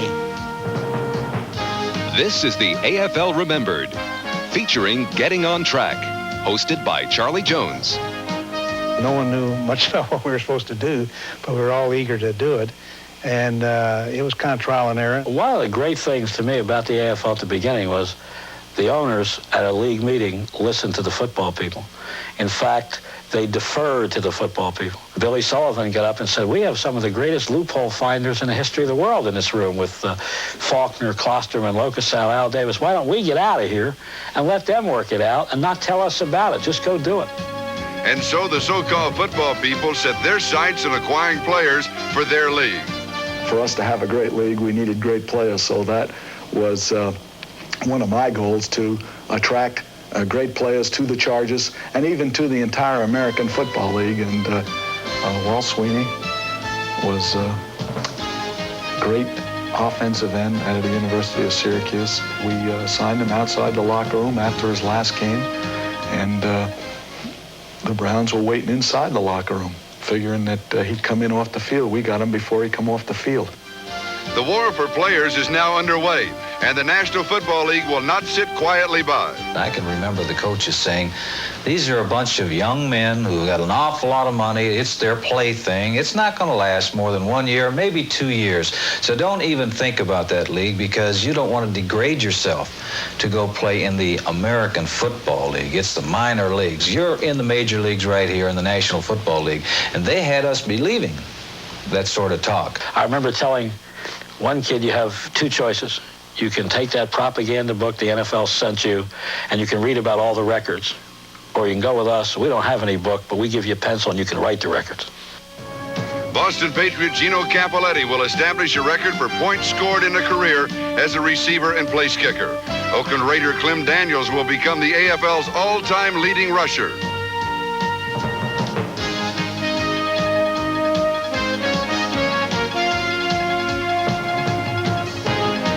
Denver's Lionel Taylor will grab the most passes in the AFL. And quarterback Jack Kemp of the Chargers and Bills will complete the most passes in AFL history. But their early years of brilliance will often go unappreciated due to the lack of fan interest. One of the problems facing the American Football League was lack of attendance. Sometimes during a ballgame, a player on the sideline would turn and find only one spectator sitting in a whole section of seats. It was disheartening when you're winning. I guess when you lose, it's a different situation. But in those days, myself personally, I'm just happy to be playing. And next week, as the AFL Remembered continues, we'll look at the early days of Al Davis's tenure with the Raiders, and the American Football League comes of age in Super Bowl III as Broadway Joe Namath leads the Jets to a shocking victory over the then Baltimore Colts. Right now, NFL 84 halftime activities will continue in a moment. For the Chiefs and their fans, the 25th anniversary of the original American Football League Dallas Texans, who later, 2-3 years later, became the Kansas City Chiefs. And halftime ceremonies have just concluded, Merlin, and we'd like to at least share with you the faces that you might have cheered yourself a few years ago to help lead Kansas City to the Super Bowl. E.J. Holub, 75, Jerry Mays, Otis Taylor, one of the greats, Fred Arbanis, Johnny Robinson, the All-Pro safety, Buck Buchanan, Chris Burford. Lenny Dawson got a big hand, our former colleague on NBC, and Bobby Bell, and the latest member of the Kansas City Hall of Fame, Ed Buddy, number 71, his son playing, of course, in the middle of the offensive line today. Dick, I had a chance to play against quite a few of those guys, and I can remember the first time they ever walked out on the field. And I looked over, and play stopped for us. We were intimidated by the very size. They were such a big team, and it's something the Raiders do, too. It was visual intimidation. We knew we were going to have our hands full. We played very well against them, although they came on in their Super Bowl year in 1969 to embarrass us in their preseason.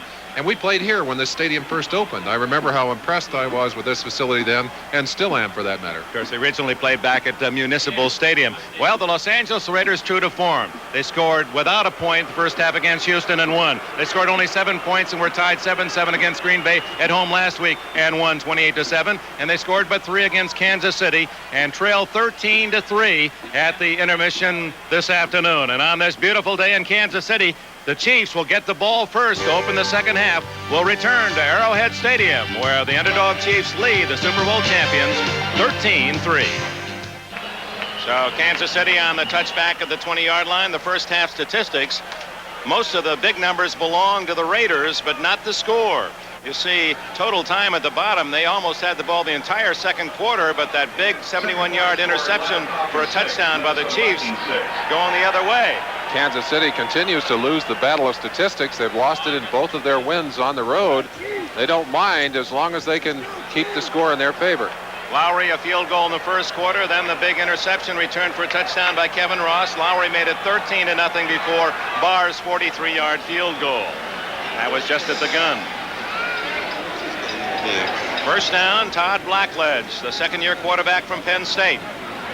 And a tentative effort up the middle by Theodis Brown, who rushed for 32 yards in the first half to lead all rushers. In fact, that was 9 more yards than Marcus Allen. At offensive line, Bob Rush is the center. Brad Buddy Jr., whose dad Ed, featured in the halftime ceremonies. Tom Condon, Matt Herkenoff, and Jim Rourke, the starting tackles, but we saw both Auld and Baldinger at tackle in that first half. They call themselves the Sack Busters. Howie Long said, hey, we're going to slime them. But they haven't done it. They don't have a sack. The Raiders do not have a sack here in the first half. Chiefs had 2. On 2nd and 8. Blackledge complete. And a first down to Carlos Carson. And they're going to call it back. Flag is down. There's a simple equation on the field for the passing game. You've got to give your quarterback time to throw. Sometimes holding helps. Unfortunately, they'll call it back. But let's look at Bob Rush inside, 53. And watch the help now he'll get from Condon. He knocks Bill Pickell up. Condon comes in underneath. You see the battle going on between Herkenhoff and Alzado on that side. Time to throw. I believe the penalty would have been called on the far side. Reading Jim Tunney's lips, it appeared that number 66, Brad Buddy, was ticketed for the hold on that occasion. His dad wore 71, but Dave Lindstrom on defense has that number with the Chiefs. So Buddy, when he broke in as a #1 draft pick out of Southern California, selected 66. And he was the man who committed the foul on that last play. Herman Hurd, number 44, a rookie from Southern Colorado, a 3rd-round draft pick, into the game, and that was his first carry. Matt Millen made the tackle. 5-yard pickup by Hurd, who has blazing speed, and they say he's built a little bit like Joe Delaney, who was so tragically lost to this Kansas City team. They would love to see him develop into a runner who can give them some spark. That certainly is one thing that John Mackovic does not have on this team, is an explosive runner. And he said there just weren't any available in the draft. In fact, Hurd, a 3rd-round pick, he was the 2nd running back taken in the last draft. Greg Bell of Buffalo, the only other one in the first 2 rounds plus. 4 wide receivers again, Dick. 3rd down and 13. And incomplete. Closest man was Stefan Page, and the Raiders will get excellent field position. Blackledge off target, and I believe he is 0 for 6 since the turn of the quarter. He has not continued the rather hot hand that he had in the first quarter of this game, and we're seeing a familiar pattern develop here. The Raiders, who've been so slow in starting in their first 2 ball games, have come on to score 45 points in the second half. Their defense has also increased the pressure. The only man back is Greg Pruitt. There's the best kick of the day for Arnold. Pruitt at his 38. Boy, he comes right at you, doesn't he? To the 47-yard line, a 9-yard return for the veteran from Oklahoma. Dick, it's one interesting thing with a 12 o'clock start time. That's like starting on the East Coast at 1 o'clock, and for the Raiders, that's like 10 o'clock in the morning. Now, that doesn't sound like something that would bother a team, but they usually practice in the afternoon. They're used to playing their football in the afternoon, and when you're in that kind of habit, you don't tend to wake up. You don't tend to get the juices flowing. And I remember that distinctly as a player, feeling that we as a West Coast team had a real disadvantage when we played on East Coast time. That is a good point. You have to have that scrambled eggs and toast at about 6 in the morning. Plunkett dumps it off to Allen. Allen running through a tackle, and Gary Spaney finally helped out Lloyd Burris, who made initial contact. Kevin Ross also in on the play. Short yardage for Allen, who caught 4 passes in the first half. Burris did a good job of positioning on Allen. We didn't expect to see Spaney play much more than a half. He must be feeling good on that knee. Watch Cliff Branch, still with that great speed. 9-3, and he hasn't lost a step. Did not catch a pass in the first half. You have to guess that he's going to get something big here soon. Over the middle to Kenny King, and he's tackled at the Kansas City 45. John Zamberlin in a swarm of red jerseys, short of the first down by about 1.5 yards. Anthony Hancock working on the ankle of a speedster from Tennessee. Feet, ankles, knees, critical to all the players, but especially to the speed players who rely on that burst and the cutting ability to get them open. Hancock, a real flyer with 4.4 speed, and he's the kind that'll strike some fear in the heart of the defense. Big down, 3rd and 2.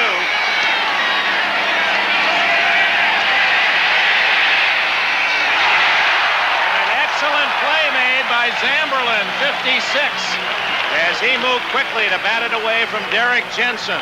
Bill Moss and Art Still had the pressure on Plunkett. Zamberlin, typical of a number of youngsters who come in here and had a chance to show that they can play. Look at him reading that pass, getting up in front right there of Derek Jensen, number 31, and batting that ball away. Beautiful timing by the defensive linebacker. It's a very young defense for the Chiefs, but they move quickly to the ball, punting today far under their first 2 game averages. Surprising. It's a beautiful day to kick the ball. Guy aiming this one toward the sidelines. That looks very good. No. And just misses the corner into the end zone, as Guy off by about 2 yards from a coffin corner special. Kansas City will get the ball on the touchback at the 20-yard line. The Chiefs lead it 13-3. 4 minutes gone, 3rd quarter. Kansas City with a 13-3 lead starts from the 20-yard line. John Mackovic, you had a nice chat with him yesterday, and we talked about all the Hall of Famers here in Kansas City. Which one would he taken to play on this team today? Taking in his prime, he said Bobby Bell. Now, I expected him to say Mike Garrett. He didn't. He said Bobby Bell. Blackledge. He has a man. And Carlos Carson, a first down across the 35 to about the 38. Bobby Bell was the pick for Kansas City. We'll tell you about Tom Flores. You ask him the same question. We asked Flores now if he could take one of those players that were showcased on the field in their prime and add him to his roster today. And he showed you a little of his training, his background. He said, Otis Taylor. Like those receivers. Of course, he threw to those receivers. You know, he only threw 1 pass as a Kansas City Chief quarterback. 1 pass, 1 completion, 1 touchdown. And that was off a fake field goal. He was here in 69 and 70. Ken Lacey bumped out of bounds at the 40-yard line. Played in the USFL with the Michigan Panthers a couple of years. Lacey, his first carry as a Chief. Today's game is brought to you by Mazda and the full line of sophisticated Mazda products. By Ricoh Corporation, makers of automated office equipment and cameras. And by Pennzoil Motor Oil. Quality protection. Ask for it. With Merlin Olsen, Dick Enberg on a magnificent Sunday afternoon in Kansas City. Temperature around 70 degrees, sunny skies, a bit of a autumn bite in the air. 13-3. The Chiefs lead the Raiders early in the 3rd quarter. Incomplete to Carson, covered by Mike Haynes on the far sidelines, and that'll bring up 3rd down and long. Bill Pickel really took a shot on Blackledge's left knee, and Blackledge is picking that leg up and putting it down. Pickel coming in hard. Look at him here as he throws himself at the quarterback, arriving just as that ball turns loose. And boy, you see a lot of knee injuries coming out of that kind of action. Blackledge staying in the ballgame. Other scores, 3rd quarter. Seattle leading 23-14 after once being in front 23-0. Green Bay leads by a point over the Bears. Jets now have rallied to take the lead against Cincinnati, 23-16. Atlanta, Minnesota tied at 13 in the 3rd. Here it's 13-3 Kansas City. Ooh, Blackledge almost fumbled that snap. Plenty of time. And penalty down on Otis McKinney. He was too soon. It looked to be a good call. It's a shame for the Raiders because even if the ball had been caught, it would not have been enough for a first down. So McKinney's mistake, had he just made the tackle, it wouldn't have been a first down anyway. The timing was off on that play. In fact, so far off that McKinney, anticipating that pass would be thrown on time, jumped the ball on time, and the ball was so late getting there that he ended up causing the foul. And ordinarily, that pass is delivered much earlier. I've got to believe that maybe Todd Blackledge is being bothered by that leg a little bit, a little slow getting that ball off, and, well, it worked in his favor. McKinney very angry at the official and himself, but he did get there early. Vikings have scored to regain the lead. Indianapolis leads by a field goal. Blitz is on. Brown. And Blackledge did a good job of unleashing that pass as Matt Millen, his former teammate at Penn State, came through untouched. Millen picking him up off the ground, and you're right about Blackledge doing a good job on that play, but that's something a quarterback still remembers. He remembers seeing those defensive linebackers and seeing the backs come up at him here. He gets it off, shows a little maturity there, and then he gets buried by Millen, who also picked him up off the ground. Relatively short gain on the play, 2nd and 6 yards to go, 5.5 yards to go. 5 defensive backs used by the Raiders. Lacey in the backfield now for Kansas City. This is Herman Hurd, and he has a first down at the 43. And that's what Kansas City has been lusting for, a back that has that kind of quickness and zip. They haven't had it since Joe Delaney, who tragically drowned 2 years ago. You think the Kansas City Chiefs are paying any attention to number 77, Lyle Alzado? Watch here. Buddy and Herkenhoff double teaming right there to lock up Alzado and make room on the play for Herman Hurd. Let's see what Herman does here. Gets in behind the block of Buddy, 66 there, breaks inside. Excellent play. First down at the 44. Hurd again. And Bill Pickel, 71, from Rutgers, made the tackle. That was Tom Condon, 65, leading that play as a trap, or as a blocker rather than Buddy, who was locked into the double team. But a 65 looking much like a 66. Condon, by the way, the only player on this entire roster who goes back to the Hank Stram era, starting in his 11th season here as a guard for these Chiefs. Well, they saluted the great Chief players and teams of the past, and there's been a long drought. And this club that Mackovic is building really doesn't relate to the good days that Kansas City enjoyed. 2nd and 8. Going long. And complete to Stephon Page at the 16-yard line.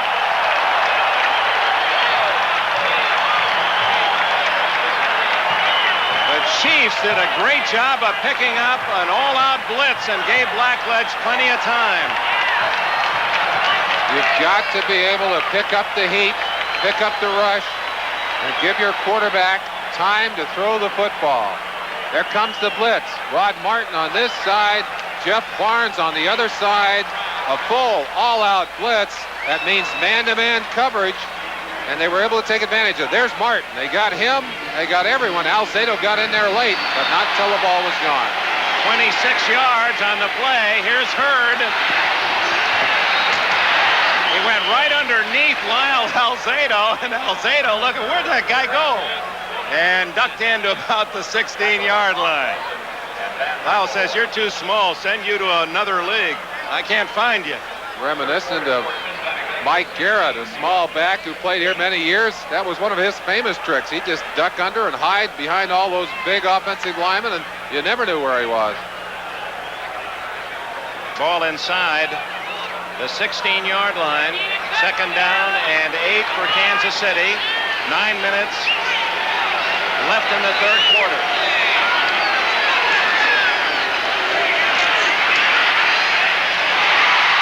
Carlos Carson, but it's short of a first down. Lester Hayes and Mike Davis were both there to cover for the Raiders at about the 12-yard line. It'll be a 3rd down and 5 to 6 yards for a first down. Dick, we're seeing some personnel shifts in the Raider lineup. For example, we've seen very little of Reggie Kinlaw today. Bill Pickel has played almost exclusively at nose tackle. The reason for that is he's a better pass rusher. Kinlaw better against the run. And when you're playing a team like the Chiefs that pays so much attention to the passing game, you want the good pass rushers in there.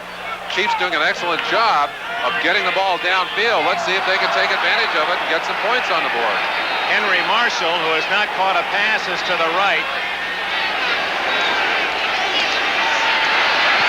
Blackledge down the middle to Theodis Brown and had to throw it out of the end zone as he was well covered. So Nick Lowry comes in. Howie Long really made Blackledge unload early with good pressure.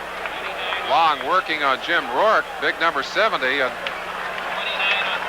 Normally they have Lutz in there, who's really their best offensive lineman, their best tackle, but he's down with a knee injury. So it's given Jim Rourke a chance to play, and he's done a good job today, but not able to keep Howie locked up. There are very few offensive tackles who can do that in this league. 30-yard attempt by Lowry, who has 2 field goals in the first half, both shorter.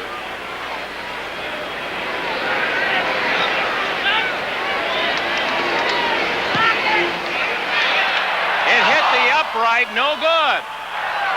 Lowry's first miss this year, and it breaks a string of 13 in a row. So from 30 yards, Lowry kisses the upright. And the first miss, well, is that inside the 30? I don't know. Right it's on the 30. On the 30. So he keeps his record intact. He's never missed inside the 30, and that one came as close as you can get, hitting the post and bouncing away. So the Raiders still trail by only 10.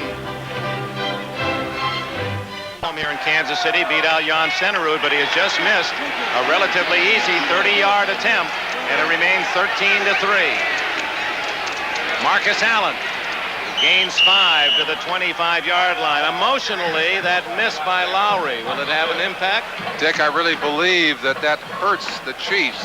You look at the scoreboard, certainly they're up by 10 points, but they lost a chance to stretch it out there. And they also lost an opportunity to reestablish the momentum of the first half. I think the worst thing that happened so far today for the Chiefs was that they had to stop and go in at halftime. Things were going well for them. Less than 7 minutes left in the third quarter, and Plunkett going long for Branch, just out of his reach. At midfield, Kevin Ross on the coverage. Art Still applying pressure for the Chiefs. We've given a lot of mention to Still and the rest of those defensive linemen, and it's interesting, without Moss in the center, without the pressure from the inside, neither of those defensive ends can be as effective. And the reason for that is that it gives a quarterback, without pressure in the inside, quarterback has room to step up. When a quarterback can't step up, he is vulnerable to the outside rush of the defensive ends. 3rd down and 5 at the 25.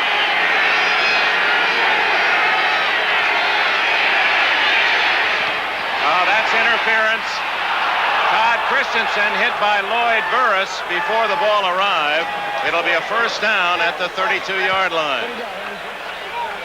That's a battle what he expected to be a good one between those two players, both intensely competitive and both good athletes. Pass interference, defense, number 34, spot on the foul, first down. Well, apparently something is going right for the officials here in the second half. Microphone's fixed. Jim Tunney talking to us. You'll see the tap right there. Ball is still in the air. Burris's arms wrapped around Todd Christensen, already be a 1st and 10.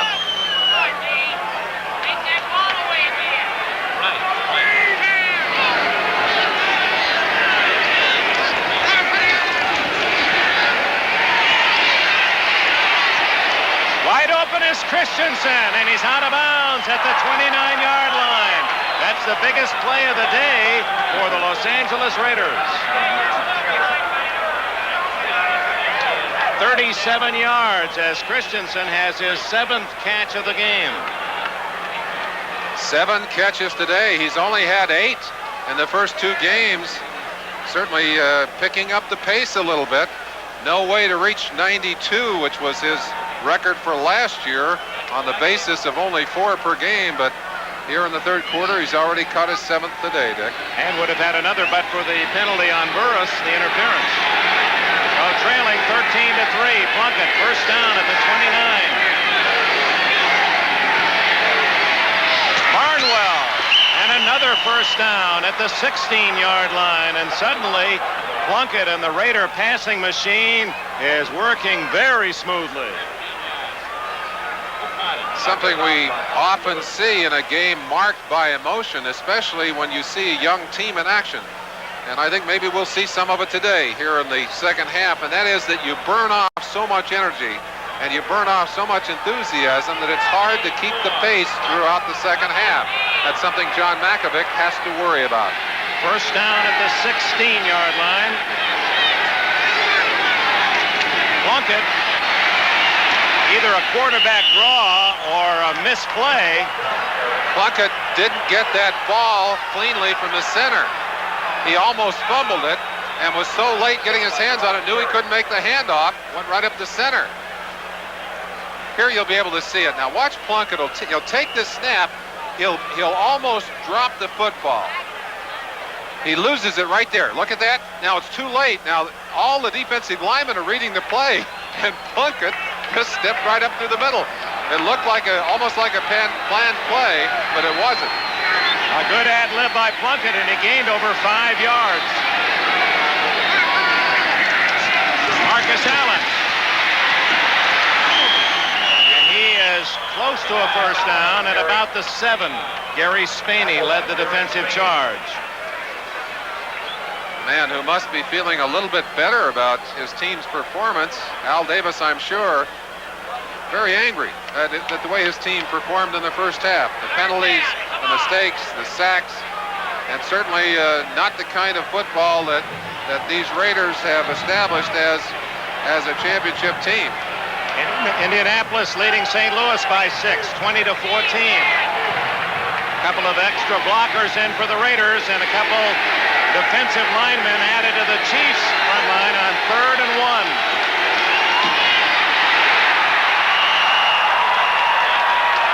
Number 93, Eric Holly, a rookie from Texas, got Allen from behind, but it appeared that Marcus had enough forward momentum to get to the 6-yard line.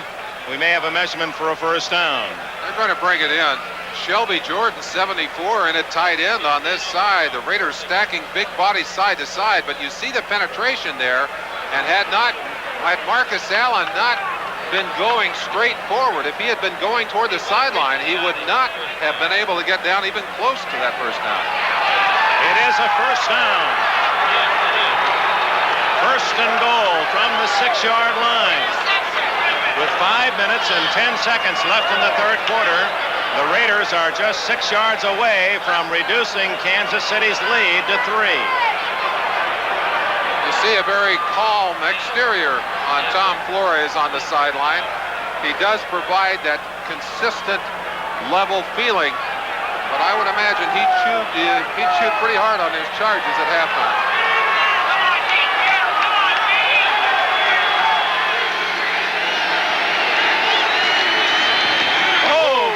Frank Hawkins, Bill Moss, the #1 draft pick from Pitt.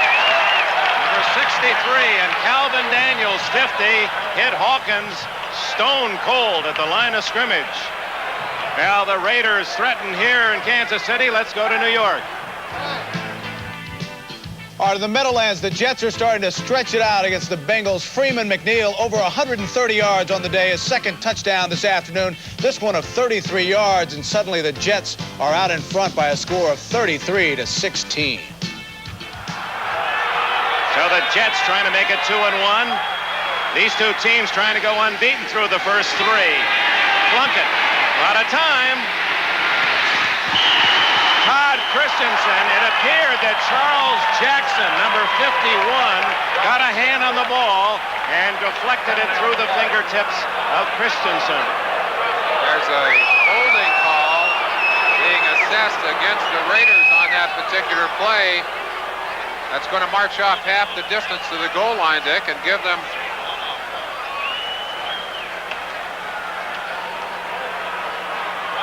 let's let the officials sort it out, and let's find out who was involved. But Christensen complained to the referee. I don't think it was on the men who were guarding Christensen.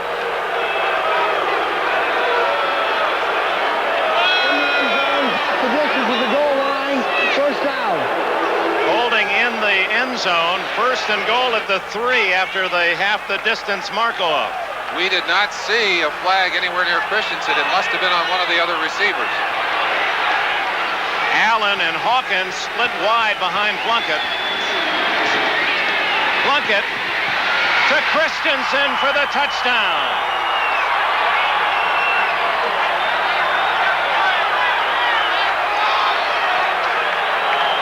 So a long, determined, well-executed drive by the Raiders, and they are very much right back in the game.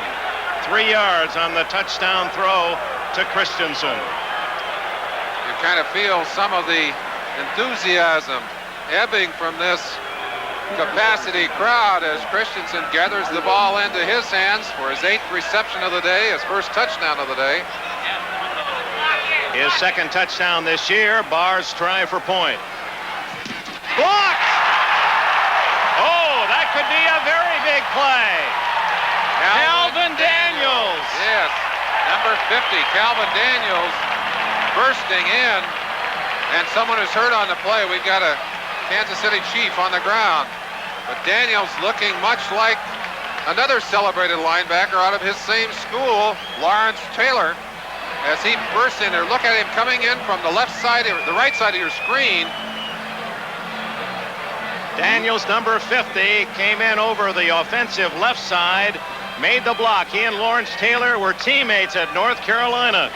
And Daniels gets some of the momentum back for the Chiefs. The score now, Kansas City 13, Los Angeles 9. 5 minutes to drive 80 yards in 10 plays. Much of the yardage on passes to Christensen, and he gathered in the 3-yard touchdown throw. Barr, whose extra point was blocked. Larry Ricks from Michigan at the 2. And he cannot get to the 20. As good coverage by the Raiders. Jeff Barnes and Ted Watts stop him at the 18-yard line. So leading 13-9, Kansas City will put it in play when we return. Walter Payton with 80 yards against the Packers today, so he's only 367 behind Jim Brown's all-time record. Franco Harris has 15 yards today rushing for Seattle. Draw play, and Billy Jackson is out across the 20, a gain of 3 or 4. Bill Pickel made the tackle. You really can notice, Merlin, the lack of running speed for the Kansas City backs. Only Hurd really has that pop that can break loose the long gain, and explains why Kansas City's rushing average is so low, around 3.5 per carry. Well, and they're hoping to get some help from Herman Hurd, who has speed, and also from Ken Lacey, who had a 5.1 average, was the 3rd leading rusher in the USFL, but has been so beat up that he really has not been able to do much for the Chiefs.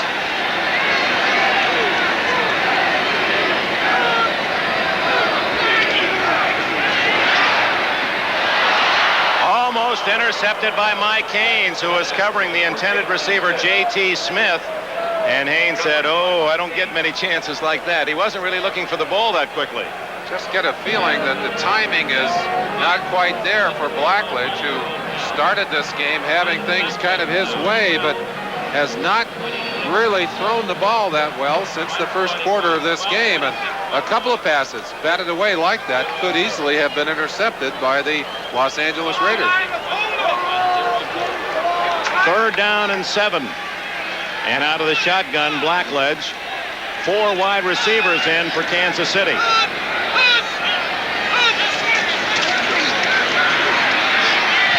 Open is Hancock, but I don't know if he got the first down. He did not. He's going to be a yard short. Hancock, you saw him angry at himself on the sideline. A receiver's responsibility in that situation is to get the yardage for the first down. He has room as he works one-on-one on Mike Davis, number 45, and you see him looking down right there, and he knew it. He knew it right then.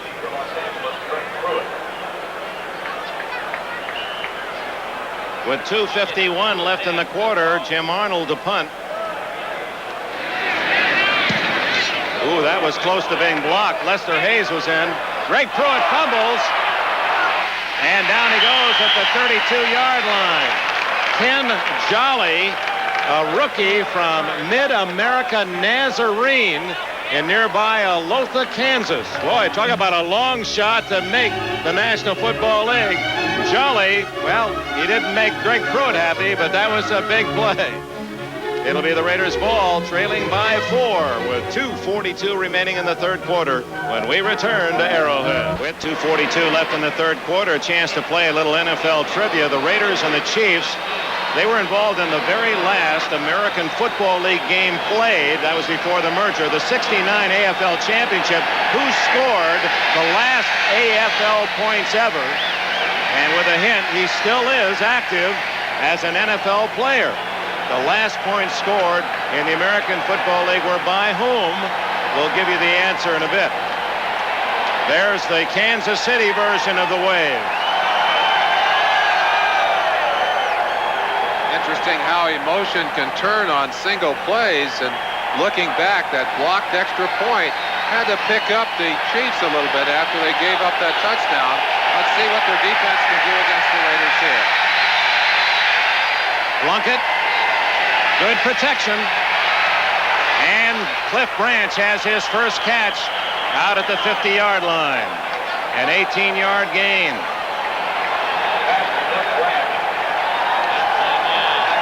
Branch is such an exceptional player. Always seems to come and give you a little bit of pickup when you're having problems. I think one of the reasons he can do that, Dick, and we mentioned it earlier, he has so much respect from defensive backs because of the speed that he can show you, that they just give him room. And a quarterback usually can find him for a shot across the middle that way. Dokie Williams gives Branch a breather. Here's Marcus Allen. Oh, what a move. Picking his way to the Kansas City 43-yard line. A gain of about 7 for Allen before Art Still can drag him down along with John Zamberlan. Going back to the line of scrimmage, in order to make a play like that work, you have to pin down the defensive lineman. That's Lawrence, 70, working on Still, and you see he's got a handful of jersey there, but still only able to get out after Marcus had clearly gotten well outside. And you said move. I think we better make that plural. I think Marcus put about 5 moves on that particular play, Dick. Kenny King and Marcus Allen behind Plunkett. It's Allen again, and a first down at the Kansas City 38-yard line. Calvin Daniels, submarine for the tackle, along with Gary Spaney. Branch returns to the LA Raider huddle. We'll give you the answer to that trivia question. Last point scored in just a moment. Some good popping going on in the center. You see Still on the left side, and you see the speed with which those linemen are hammering each other. We usually show you those replays at slower speeds, and you don't always appreciate the velocity and the kind of collisions that are taking place on the line of scrimmage. Los Angeles. Jim Plunkett comes to the line of scrimmage, checks the defense, and uses a timeout.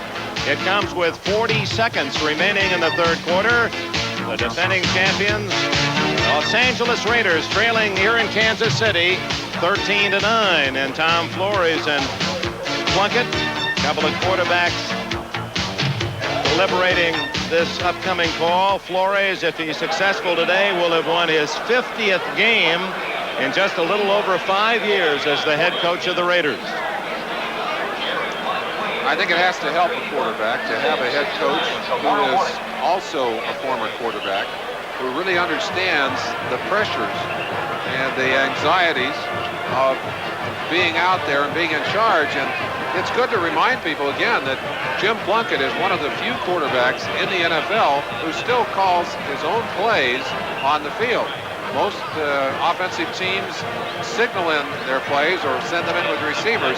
Plunkett still makes the calls on the field.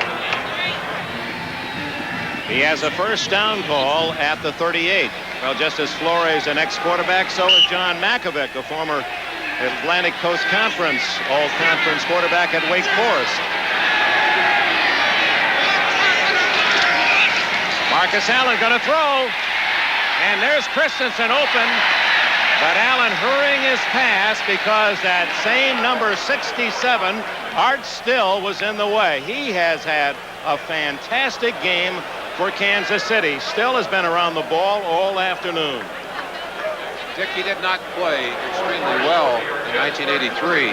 One of the reasons was that his weight had dropped clear down to 238 pounds. He was on a diet that consisted mostly of fruit. He stayed away from meat, and he's gone back now to eating more food. He said, I eat almost all day long. He's beefed up over 260 pounds and much stronger today. Kenny King,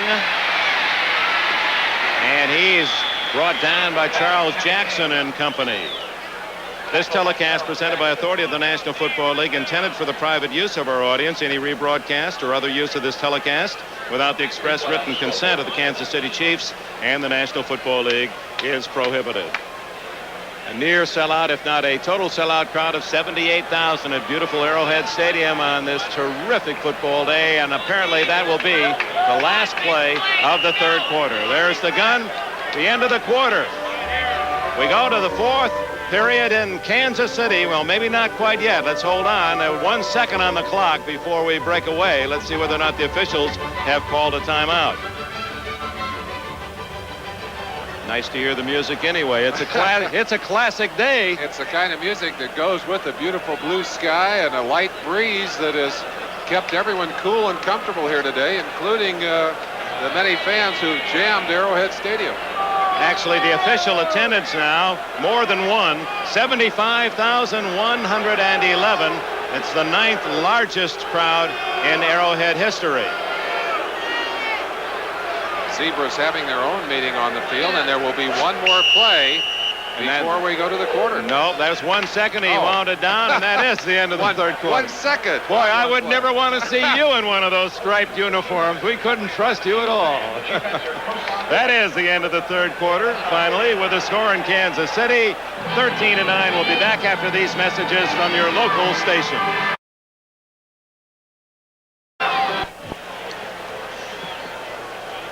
The largest crowd ever here was 82,000 12 years ago that saw the Chiefs and the Raiders play in that game. Kansas City prevailed. There were over 4,000 standing room tickets. That shows you how packed this place was. We're going to give you the answer to our trivia question in a moment, but as we open the fourth quarter, here's the situation. The Raiders trail Kansas City 13-9. This is 3rd down and 6 at the 34 of Kansas City for the Raiders.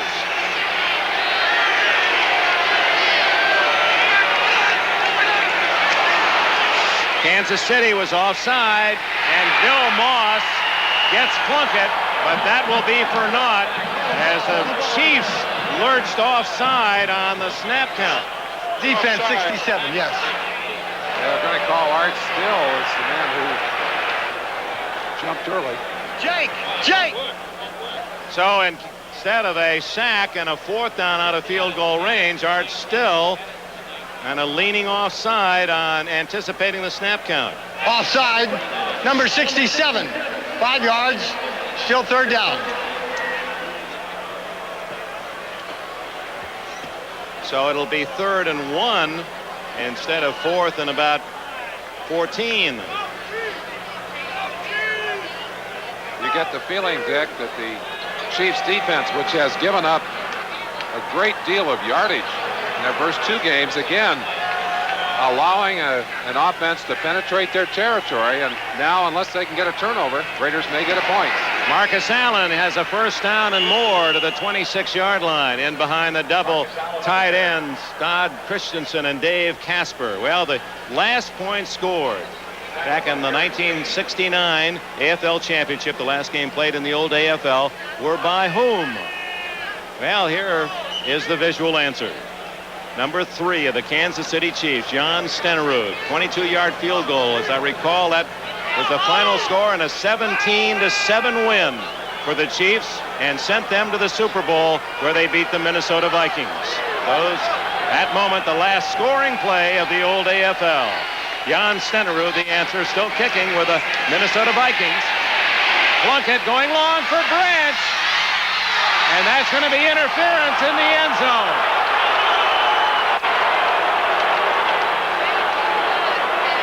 Kevin Ross was beaten on the play, had to hurry back and made contact before the ball arrived.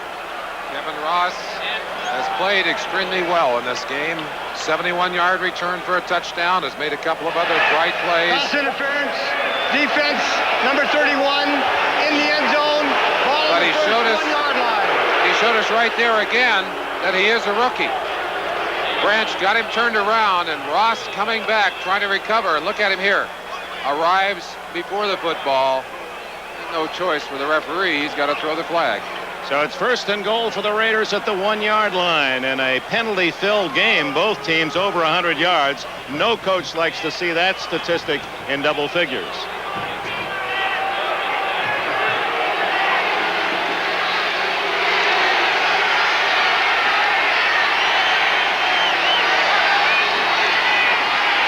Frank Hawkins dives in for the touchdown.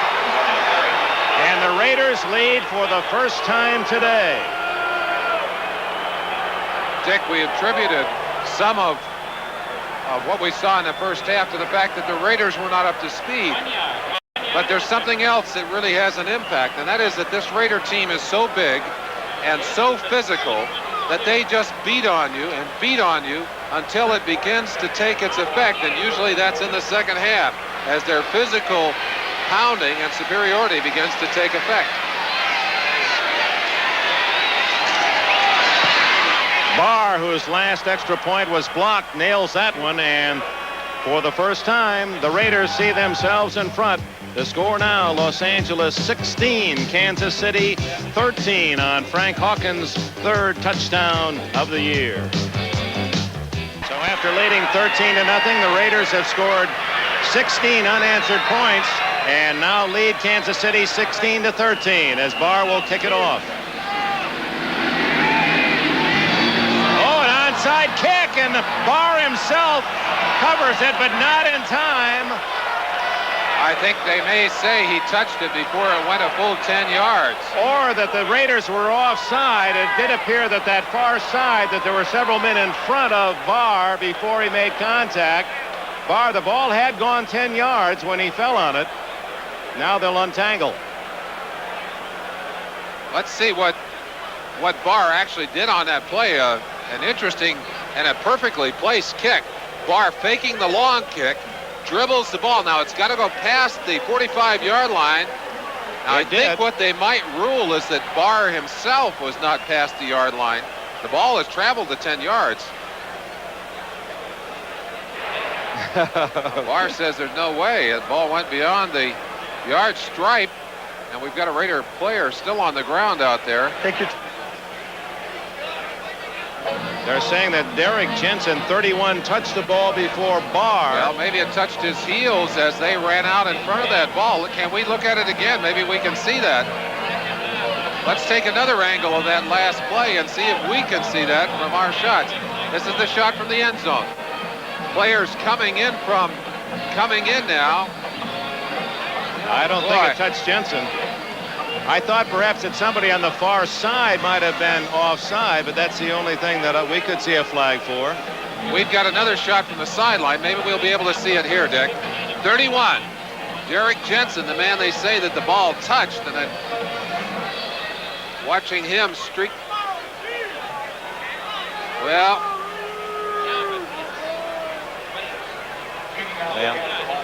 it may have touched the side of his foot. May have touched the side of his foot. Very hard for us to see from here.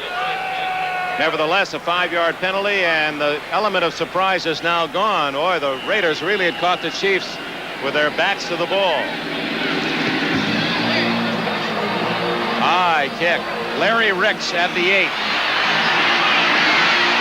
And again, the coverage for the Raiders outstanding, as it was last week against Green Bay. High kicks by Barr and terrific coverage. The youngster from Notre Dame, number 30, Stacy Turan, in on the play. Today's game brought to you by the new Chrysler Corporation. We don't want to be the biggest, we just want to be the best. By Midas, for mufflers, for brakes and shocks, trust the Midas touch. And by Burroughs Corporation. The question isn't who's bigger, it's who's best. Boy, the Jets are really rumbling now. Well, first of all, New England down 23-0 has taken the lead 24-23. And there's the Jet score, 43-16. As they've ripped that one wide open, they were trailing 16-13. Blackledge complete to Carson at the 26-yard line. Well, let's see how young Blackledge and this Kansas City offense works when they're fighting to gain the lead. Well, in our conversations with John Mackovic, he said, you know, we'll find out more about ourselves in adversity than we will in winning. And certainly they're faced now with the downside of of the 16-13 score and a chance to prove how they respond to that situation. They've come from behind both their first two games to win. Gain of 7 on that first play. Theodis Brown, the only running back. It's Brown into the arms of Bill Pickel. They're saying a fumble, but it was after the whistle. The ball forward progress marked right at the 30, which will be close to a first down. Tom Flores, the first Hispanic head coach in the National Football League. And it's interesting that his counterpart, John Mackovic, his major at Wake Forest was Spanish, so they can communicate however they please in English or Spanish after this game. They are admirers of one another, that is for certain. Well, Mackovic certainly one who studies very closely the success of the Raider organization and really a fan of the kind of job that Al Davis and Tom Flores have done in taking their team to such great success. Theodis Brown had enough forward progress for a first down. 16-13, the Raiders lead. Good protection. And complete. Henry Marshall, the veteran from Missouri, his first catch today, his 277th in his fine career. Let's go from Kansas City to New York. All right, Dick, you've got a good one going at Arrowhead and a tremendous comeback by the Patriots, but watch a big play here by Seattle. Irving Fryer on the reverse. A great play by Bruce Schultz going through Tony Eason. He used to do that for Fred Akers down in Texas, but the Patriots kicked a field goal. They lead it by 1. Remarkable comeback by New England that seemed to be out of it 23-0. And here another comeback. The Raiders trailing 13-0 now have the lead 16-13. 2nd and 2. Almost intercepted. Lester Hayes and 3 other Raiders were closer to the ball than Stephon Page. Talking to Van McElroy about Todd Blackledge, he said one thing that was very obvious in the film, he will throw into the crowd. He's not afraid to throw it into the crowd, and here's a perfect example of that as he fired to a receiver well covered and got it into a situation where it could have been intercepted. Hayes dropping off, and I think that's zone. He's going for the deep zone right there. They ran right by. Stephon Page is going deep. The ball is going short, almost intercepted. 3rd down 2.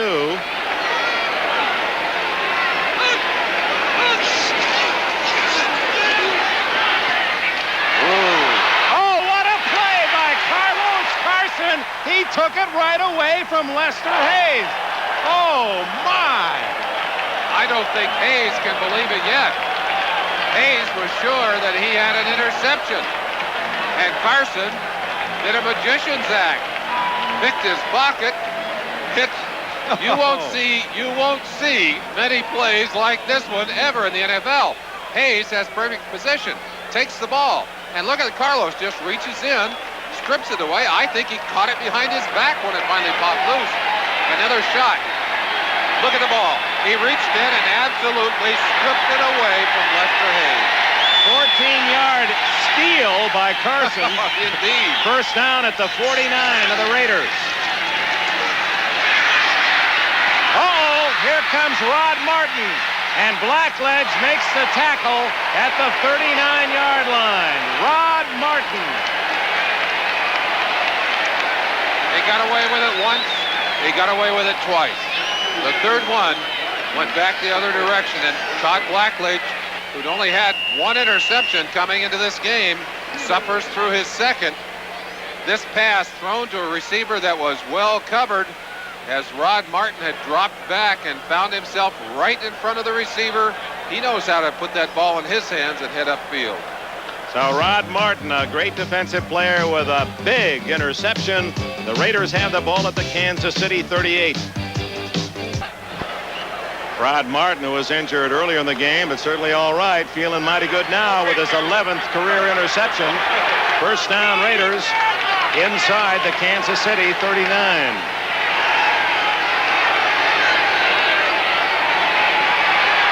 Marcus Allen, a first down at the 27-yard line. We John mentioned Chamberlain earlier, finally made the hit. excuse me, Dick, we mentioned earlier that inside, Don Mospar, starting at right tackle, has only had a couple of starts. Look how quickly he is out on the linebacker. Getting good penetration right there. That's John Chamberlain, 56. And I believe that Malcolm Barnwell helped to make that tackle. Looked like Marcus ran right into his back. First final of the day, and the Bears are 3-0, beating Green Bay on a field goal by Bob Thomas in the fourth quarter, 21-yarder.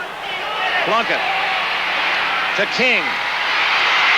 And Gary Spaney just did get enough of him at the 15. King was on his way, or at least he thought, when Spaney made the tackle.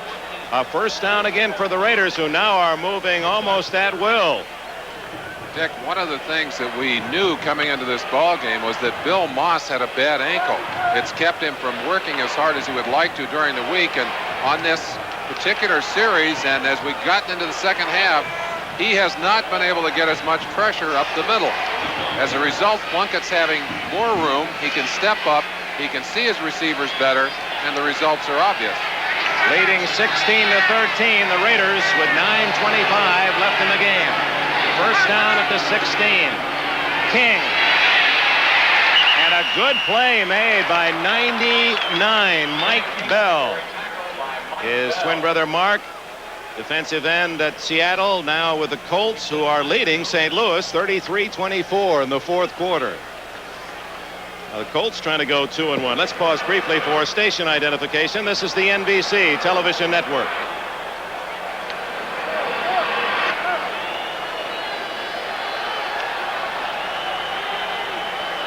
Second down, 11. The Raiders deep in Kansas City territory, trying to add to their 16-13 lead.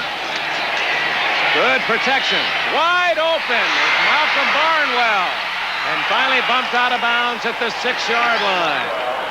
That will be very close to a first down as Albert Lewis made the hit, and Barnwell wide open coming back. See how much room Malcolm Barnwell has to operate. He too has excellent speed. You see the one-on-one situation there. Romano doing a good job on Moss. And look, when we first opened up, not a single defender in sight. They finally arrived, but not until Barnwell had a fine gain. We'll have a third and short yardage situation just inside the 7-yard line of the Chiefs. Third down and a yard.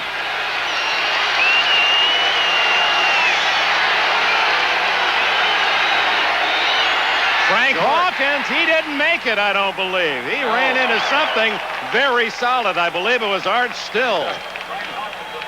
Or Art moving, I'm not so sure. Whatever he hit sure stopped his forward momentum. They tried to run in behind Henry Lawrence and Big Don Mospar on that side, but they did not get anywhere. The Chiefs had gone to a 4-man line. Fuzzy Kramer was also in there. They were able to stop that play. Dave Lindstrom, 71 in as well on that particular short yardage play, and the Raiders will try and put it up for a 3-pointer. A 24-yard attempt by Barr that would give the Raiders a 6-point lead. So Barr is 2 for 2, and that's 19 straight points scored by the Los Angeles Raiders. But for Kansas City, they did not give up a touchdown, so they are themselves within a touchdown of the lead. 8:07 left. A lot of people think America can't cut the mustard anymore. That The Raiders lead 19-13. This is like La Boheme. No matter where the Raiders take their show, it always ends up with Mimi dying at the end. They play poorly in the first half and a different team in the second half. That's been the story 3 straight games. Larry Ricks, and again, can't make it, just does make it to the 20-yard line. Caldwell, Barnes, and Jensen all with a tackle. First down for Todd Blackledge. First half was Kansas City's. They led 13-0, then finally 13-3, and it's been all Raiders here in the second half. And that's exactly what happened in Houston, exactly what happened last week in Los Angeles against Green Bay. So look at this scoring. That tells the story. That'll explain things very, very easily to you. Look what they have done to their opponents in the second half. Not only have they managed to score all but 10 of their 71 points in the final 2 stanzas, but they have only allowed a single giveaway touchdown in the late seconds in Houston in that same period of time. Otis Brown for about 4 yards, maybe 5 at the 24. Lyle Alzado made the tackle. Tackled by Lyle Alzado. And we talked about the emotion, the youth, home field advantage of Kansas City and measuring themselves against the best team in football, the Los Angeles Raiders. And now they're in the 4th quarter and within a touchdown, but fading. Well, they certainly have demonstrated that they have a lot of the capability that they need to become not only a contender, but a potential champion in this league. It's obvious that they do not yet have the overall balance, have the overall depth to go head-to-head with the Raiders, and since they're in the same division, that's what they have to do in order to win and go on into the Super Bowl. Going long, open is Carson, and it's incomplete as Lester Hayes blindly did a good job of shielding the ball away from Carson. Well, you hear boos from the fans, but Lester is doing his job. He will not be called for a penalty as long as he does not put up both hands and wave them. He does not know when that ball is going to arrive. He's playing man-to-man. He's covering the man all the way, and he did not have a chance to figure out where that ball was. He just put his body cleanly between himself and between the receiver and the quarterback, and it bounced away. Trailing at one time 16-13, the Jets rally for a big win at Giant Stadium, 43-23. That's a final. We have 4 wide receivers again, Dick. Let's see if Blackledge can find. Oh, he dropped it. He gets away from one man, now looking for help, and it's incomplete to Stephon Page, as Blackledge did a good job of just saving the big loss. Jeff Barnes, 56, was in on a blitz. Well, I'm sure that Blackledge is thinking about patterns. Has got to do first things first. You got to get that football before you can throw it. Blackledge able to get it, but by that time the patterns were broken down. Wow, Jeff Barnes just leveled him. And that's physical Raider football. A clean, hard hit in that particular situation, and one that Todd Blackledge will remember. Arnold, a wobbly kick toward Pruitt at the 39, fumbles, and then covers it at the 40. That's 2 that he's bobbled. He's come up with both. Ken McAllister covering for Kansas City. Early score, Detroit leading Tampa Bay 7-0. We have a timeout, 6:51 left. And here in Kansas City, the Raiders lead by 6. Their 50th meeting in their history that dates back to the American Football League, the Raiders and the Chiefs. Certainly a top rivalry.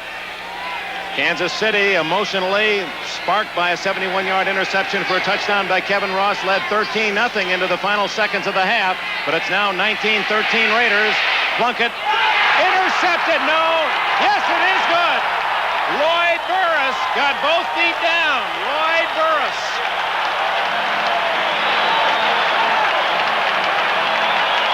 Burris was a questionable starter today because of a hamstring injury.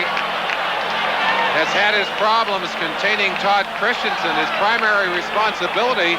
Todd's been a factor today, but here he does exactly what the Kansas City Chiefs need him to do. Takes the football away from Christensen and gives them a chance. They're one big play away from going into the lead in this game. And what an alert play. Look how he has the presence to get both those toes down before going out of bounds. And Burris with a 4th interception against Plunkett today, 2 by Cherry, 1 for a touchdown by Ross, and now first down at the Raider 45. With 6:45 left in the game. Complete to Brown. And Otis Brown has a first down at the 34.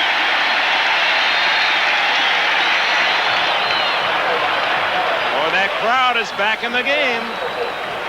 Well, I know where Todd Blackledge is going to spend a good part of his day off. I know where he'll be tomorrow. He's going to be in the whirlpool. He's been hit an awful lot of times, even though he hasn't been sacked that much today. On that play, Howie Long cracked him, knocked him down. We've seen him knocked down a number of times, but he's doing what he has to do. He's getting that ball to his receivers on that particular play anyway. Let's see if he can continue to do it. Herman Hurd, the rookie, the only running back. It's Hurd. Good blocking. And he has about 10 more. Van McElroy finally bumped him out of bounds. Another final score is in. And Minnesota has its first win of the year, 27-20. And Jan Stenerud, the former Chiefs kicker, a 54-yard field goal in that game, a Viking record. Still showing some good range. I mentioned how many years he's been kicking the ball, and Jan is still able to put him across from outside the 50. 12-yard pickup by Herman Hurd. He makes a difference with his speed. 22-yard line. Blackledge needs 6 to tie.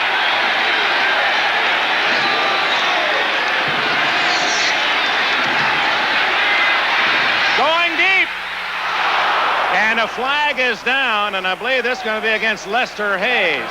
David Little, a rookie from Middle Tennessee, had a step on the defense, but the pass too long from Blackledge, and Lester Hayes and Carlos Carson over on the near sidelines away from the play and holding against Hayes. Lester, I think, concerned that Carlos was getting away, put the clamps on him. That'll be a first down and 5-yard penalty. And Dick. Holding, number 37, 5 yards, first down. If you're on the Raiders sideline and looking back over your shoulder, suddenly that missed extra point by Barr becomes a very, very big factor in this game. Calvin Daniels blocking the Barr extra point in the third quarter. First down at the 17 for Kansas City.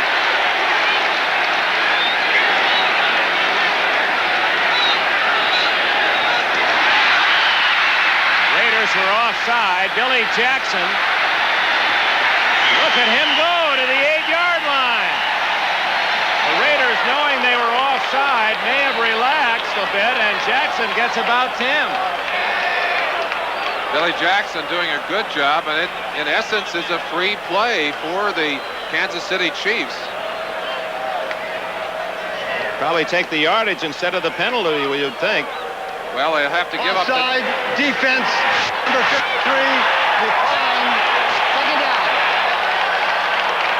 They give up the down to do it, but they're close enough to the first down. They're willing to part with the down. They'll be second and about a yard to go inside the 10-yard line. Chance to get a first and move on down.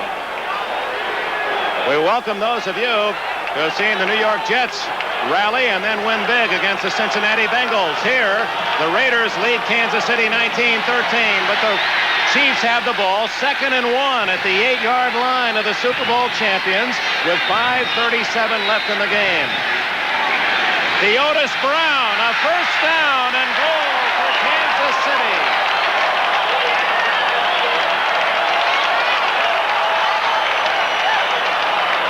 An emotional weekend celebrating the 25th anniversary of this franchise.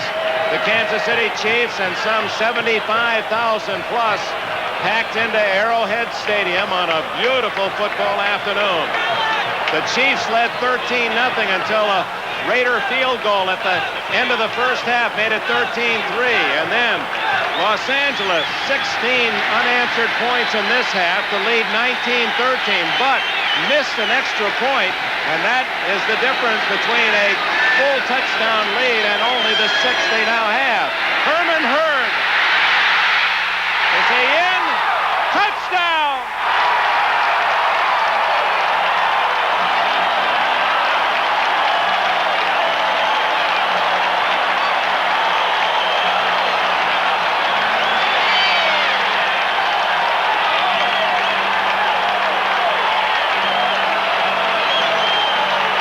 Rookie Herman Hurd, who had carried only 9 times prior to today, has his first NFL touchdown, and the game is tied at 19. And you sense this crowd returning to the action as we line up for the 1 point that could make the difference in this ball game.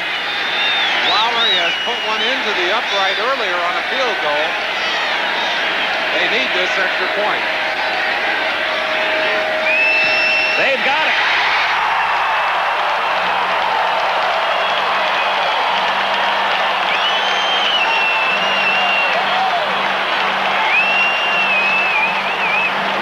Burris's interception of Plunkett at the Los Angeles 45. And Blackledge takes his team in 5 plays. 2 minutes with Hurd, the capper, from 5 yards out. Chris Barr had an extra point attempt blocked by Calvin Daniels, and that now is the difference in the game with 4 minutes and 44 seconds left for Plunkett and the Raiders to try to regain the lead. Sam Bogosian along with Tom Flores, Plunkett on the sideline, and a veteran team doesn't really panic in a situation like this. A lot of time on the clock. They've got a chance to get it, bring it back. Let's see what the Raiders do when they go to work. Well, last year in the 2 meetings, both games, the Raiders led 21-20 in the final minutes, and Kansas City had a chance to kick a field goal to take the lead in both, and failed on one, failed on another, and eventually gave up an interception as well, as they lost 21-20 and 28-20. Now they lead 20-19. Dick, Kansas City is the only team over the last 5 years that the Raiders have played more than one time that can say that they lead in the series. They've won 5 of the last 9 games against the Raiders. Nick Lowry to kick it to Montgomery and Williams. Yoki Williams at the goal line. And he returns to the 25-yard line. Dave Little, one of those in on the play, along with J.T. Smith. 25-yard return. Jim Plunkett, and the Raiders take over at that point. Plunkett has been intercepted, as you see, 4 times today. One of those, a 71-yard touchdown return by rookie Kevin Ross, a cornerback from Temple. That the other big play for Kansas City today. If you trace the losses by the Raiders during the 1983 season, they were directly attributable to turnovers and mistakes by the Raiders. Now the crowd trying to help the defense. Christensen, who has had a field day to the 31, a 6-yard gain. John Zamberlin, number 56, made the tackle. Right at the end of this play, linebacker Spaney will be working on Christensen. Good job of looking the defenders off. Zamberlin, Spaney just pushing him to the ground. I think angry that they were not able to get closer. They had good coverage on top of that play. Here's Frank Hawkins. He's stopped at the 34-yard line. Another point in recapping the events of this game for those who have joined us. With the lead 16-13, the Raiders had the ball 3rd and 1 just outside the Kansas City 5 and could not make the 1 yard and a first down, had to settle for a field goal to make it 19-13, and that also opened the door, the defense of Kansas City, for the Chiefs' drive to take the lead. 3rd down and 1. Here's a similar situation, although not on the goal line. And it's Marcus Allen, and he doesn't. Well, wait. They may be marking that right at the 30 and a first down. I don't believe he made it, Dick. It looked like the defense stuffed him again on that play. Good, solid play on the line of scrimmage for the Kansas City Chiefs, and we said early that that's where the strength of this defense is. They will measure. There's the surge by the Kansas City defense, and Bill Moss, number 63, stacking up Romano in the center, and he was the pivotal man there to keep that big mass of humanity on the line. Game of inches, isn't it? Guessing where that ball was down. Oh my. You all right? Now, 4th down and about an inch and a half. They're going to go for it, Merlin. Flores is going to send in an extra tight end. With 3:18 left, duck in another final. Seattle leading 23-0 late in the first half, loses to New England 38-23. Oh, what a comeback for the Patriots. Well, here's the game for the Raiders if they don't make it. But Marcus Allen gets 2 yards yards and a first down. And if Allen had one more vault left in him, he had a touchdown as there was no one left. Clock running, less than 3 minutes left. That's a test of your courage as a coach to make a call like that, and yet you really don't have many choices. They're not in this game to look good. They're in this game to win. It's particularly important for Flores and the Raiders because this is a divisional game, and in the tie-breaking procedure carries more weight than the games that are out of division. First down at the 32. Plunkett with time. Oh, what a hit. Is that a completed pass? No signal yet. No, it's incomplete is the ruling. And what a hit by Albert Lewis. Looked like a chin strap went about 7 yards back toward the Raider goal line. That's the kind that Plunkett will apologize for when they look at the film. And wait a minute, they're going to call that a completed pass? No, I think we've got a penalty down, Dick. That's what they're pointing on. The pass was incomplete. Holding number 70, offensive pass interference 21. So 2 penalties assessed against the Raiders, holding against Henry Lawrence, number 70, and offensive pass interference against number 21, Cliff Branch.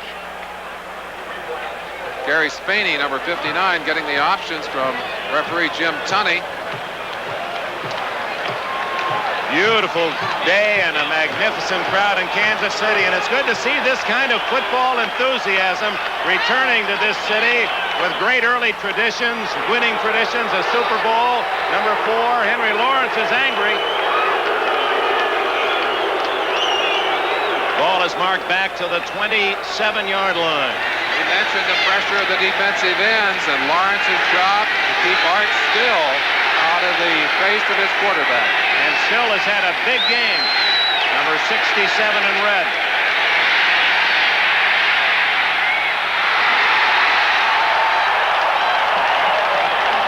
Gary Spaney, number 59, made the play. The man was open, but Spaney, drifting back, got a hand on it and deflected it incomplete. Dick, this is where the crowd works for you at home. You make a mistake. If you're a Raider, you get this ball tipped away. It's not really a mistake. It's just a great play by Gary Spaney. Otherwise, that ball is complete to Branch. And this crowd responds, and it intensifies the feeling of frustration for the offense. 2 minutes, 20 seconds left. Second and long. And what a throw by Plunkett to Barnwell out at the 44-yard line. And for the second time today, the veteran Plunkett on his way down has thrown a perfect strike. Now that is amazing that Plunkett is able to get that ball on target. Watch it here. He is on his way to the ground. Now, the fact that he threw that ball where it could be caught by Barnwell is truly amazing. Barnwell has had a good day, as has Christensen. Christensen with 9 catches, and Barnwell has 6. Well, they're not out of the woods yet. They've got to convert on a 3rd down here. They've got 3rd and about 1.5 yards to go.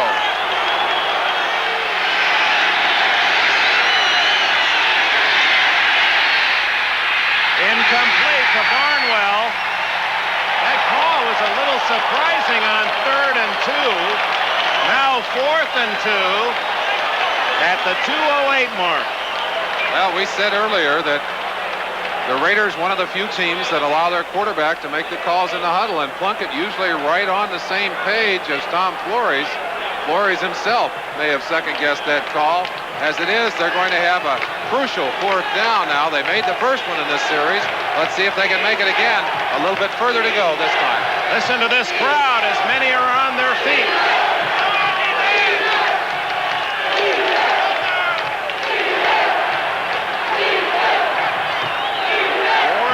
Two.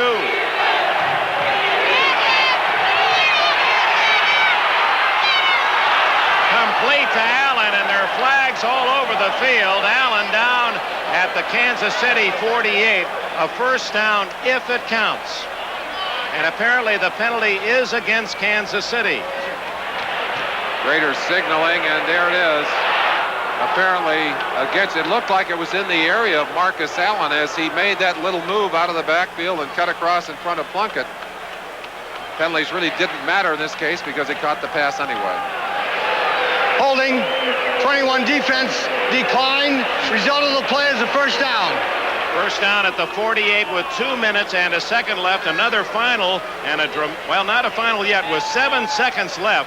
Neil O'Donoghue has kicked a field goal to give the Cardinals a 34-33 lead against the Colts. That's with 7 seconds left. Here it's 20-19, Kansas City. First down. Plunkett going for it all to Barnwell. And he's got it out of bounds at the 7-yard line.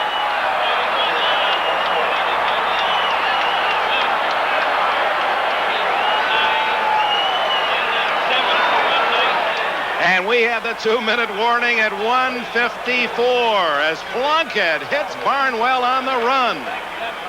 The vertical game, the long bomb. And how many times have we seen Plunkett hook it up to his deep receivers? Barnwell beating Kerry Parker, number 21. And what about Tom Flores? It's in the air, and there it is. All right. And you say he's not emotional. Well, if this fantastic finish isn't enough, how about one of those fantastic finishes of yesteryear?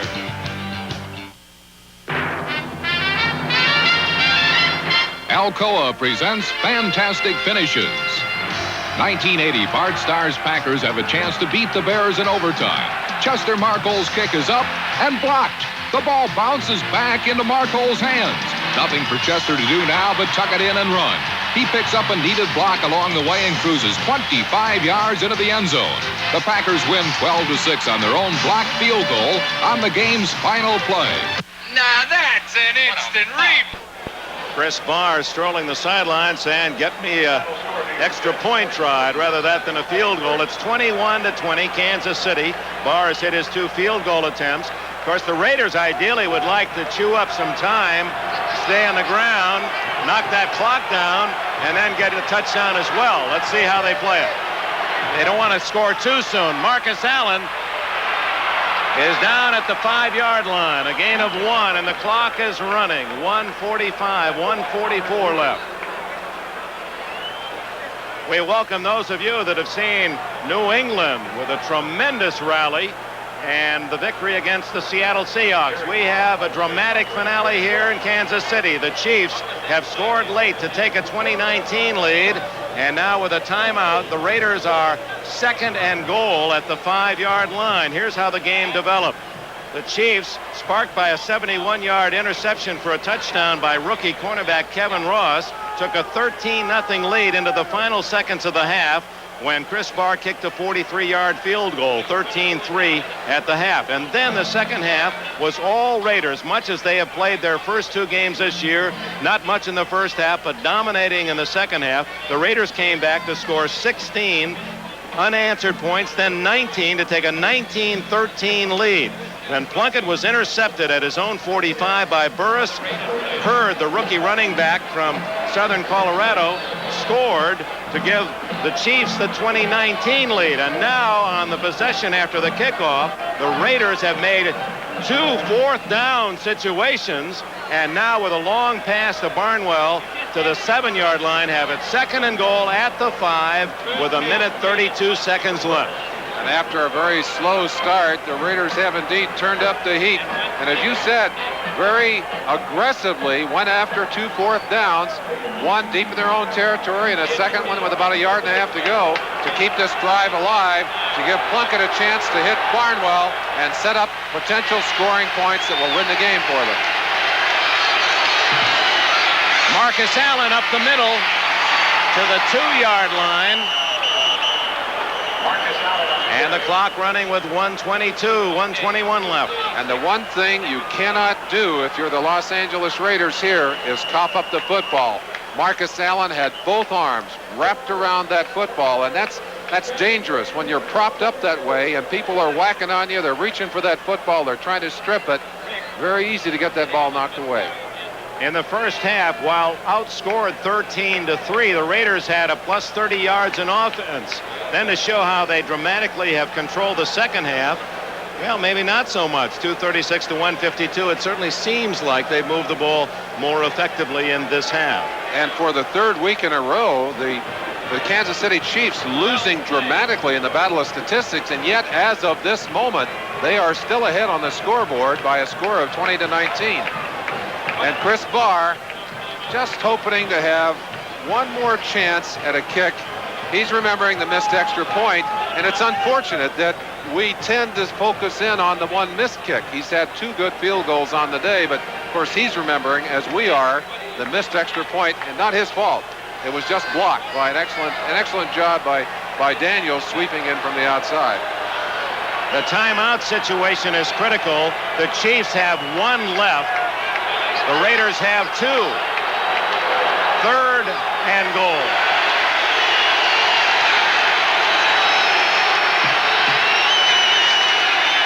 Allen. He didn't make it. And now the Chiefs will spend their final timeout, or will they? Because the clock is running, 1:05, and now timeout. A late call by the Chiefs. About 6-7 seconds got away. 1:03 left. They stopped the clock. An irony, Dick, that the last game last year for these two teams came down to a final kick opportunity at a field goal by the Chiefs, who could have won that game. The field goal was blocked, and they ended up losing 21-20. Situation exactly reversed here. Coming down to the final seconds of the game, a chance for Barr to go in and put his team on top by 2, but he's kicking it from a bad angle. The ball on the far hash mark. Soccer-style kickers tend to hook that ball, and they would far rather have it, if they have to choose a hash mark, on the left hash mark rather than the far side. That's a good point, and visually you see his problem with the ball on the hash mark. When they line up, he's got to line drive it from right to left through, and sometimes put a little overhook on it. And of course the Chiefs will be applying the pressure. Now if it's good, there'll be still about a minute left for Kansas City. If he doesn't make it, well then it's just the Chiefs running out the clock.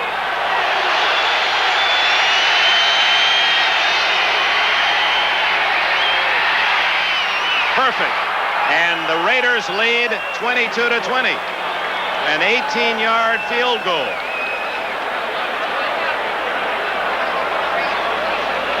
One minute exactly remaining for young Todd Blackledge and the Kansas City offense to get in field goal range. And they've got an excellent kicker, Nick Lowry. Although he's missed one today, he has long range. Here's Barr putting it through, splitting it beautifully.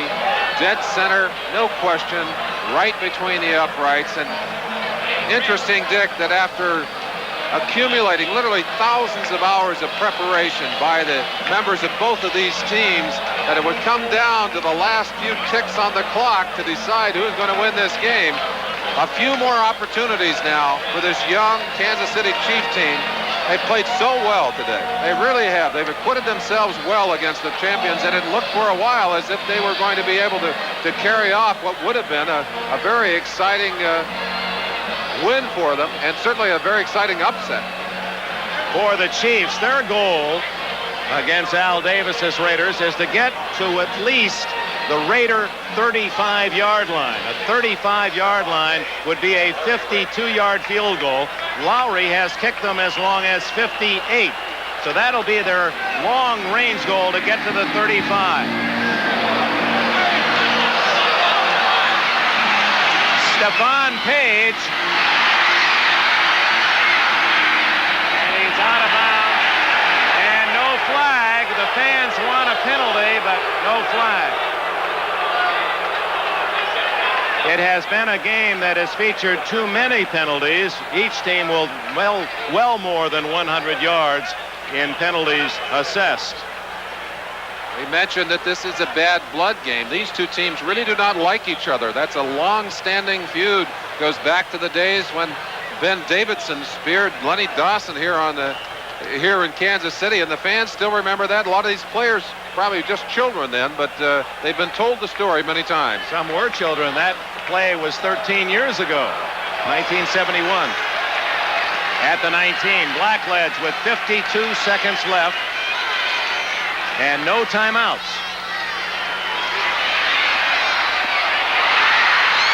Mike Davis had a sure 6 points, but the veteran from Colorado said, What in the world? How could I miss that? He made his move, timed it perfectly. Mike Davis very aggressive from his safety position. He does a lot of blitzing for this Raider team. He's not blitzing on that play, but he timed the move perfectly, as you indicated, Dick. Sweeping in behind the Otis Brown, getting his hands on that football and almost ending any hopes for a Chief comeback.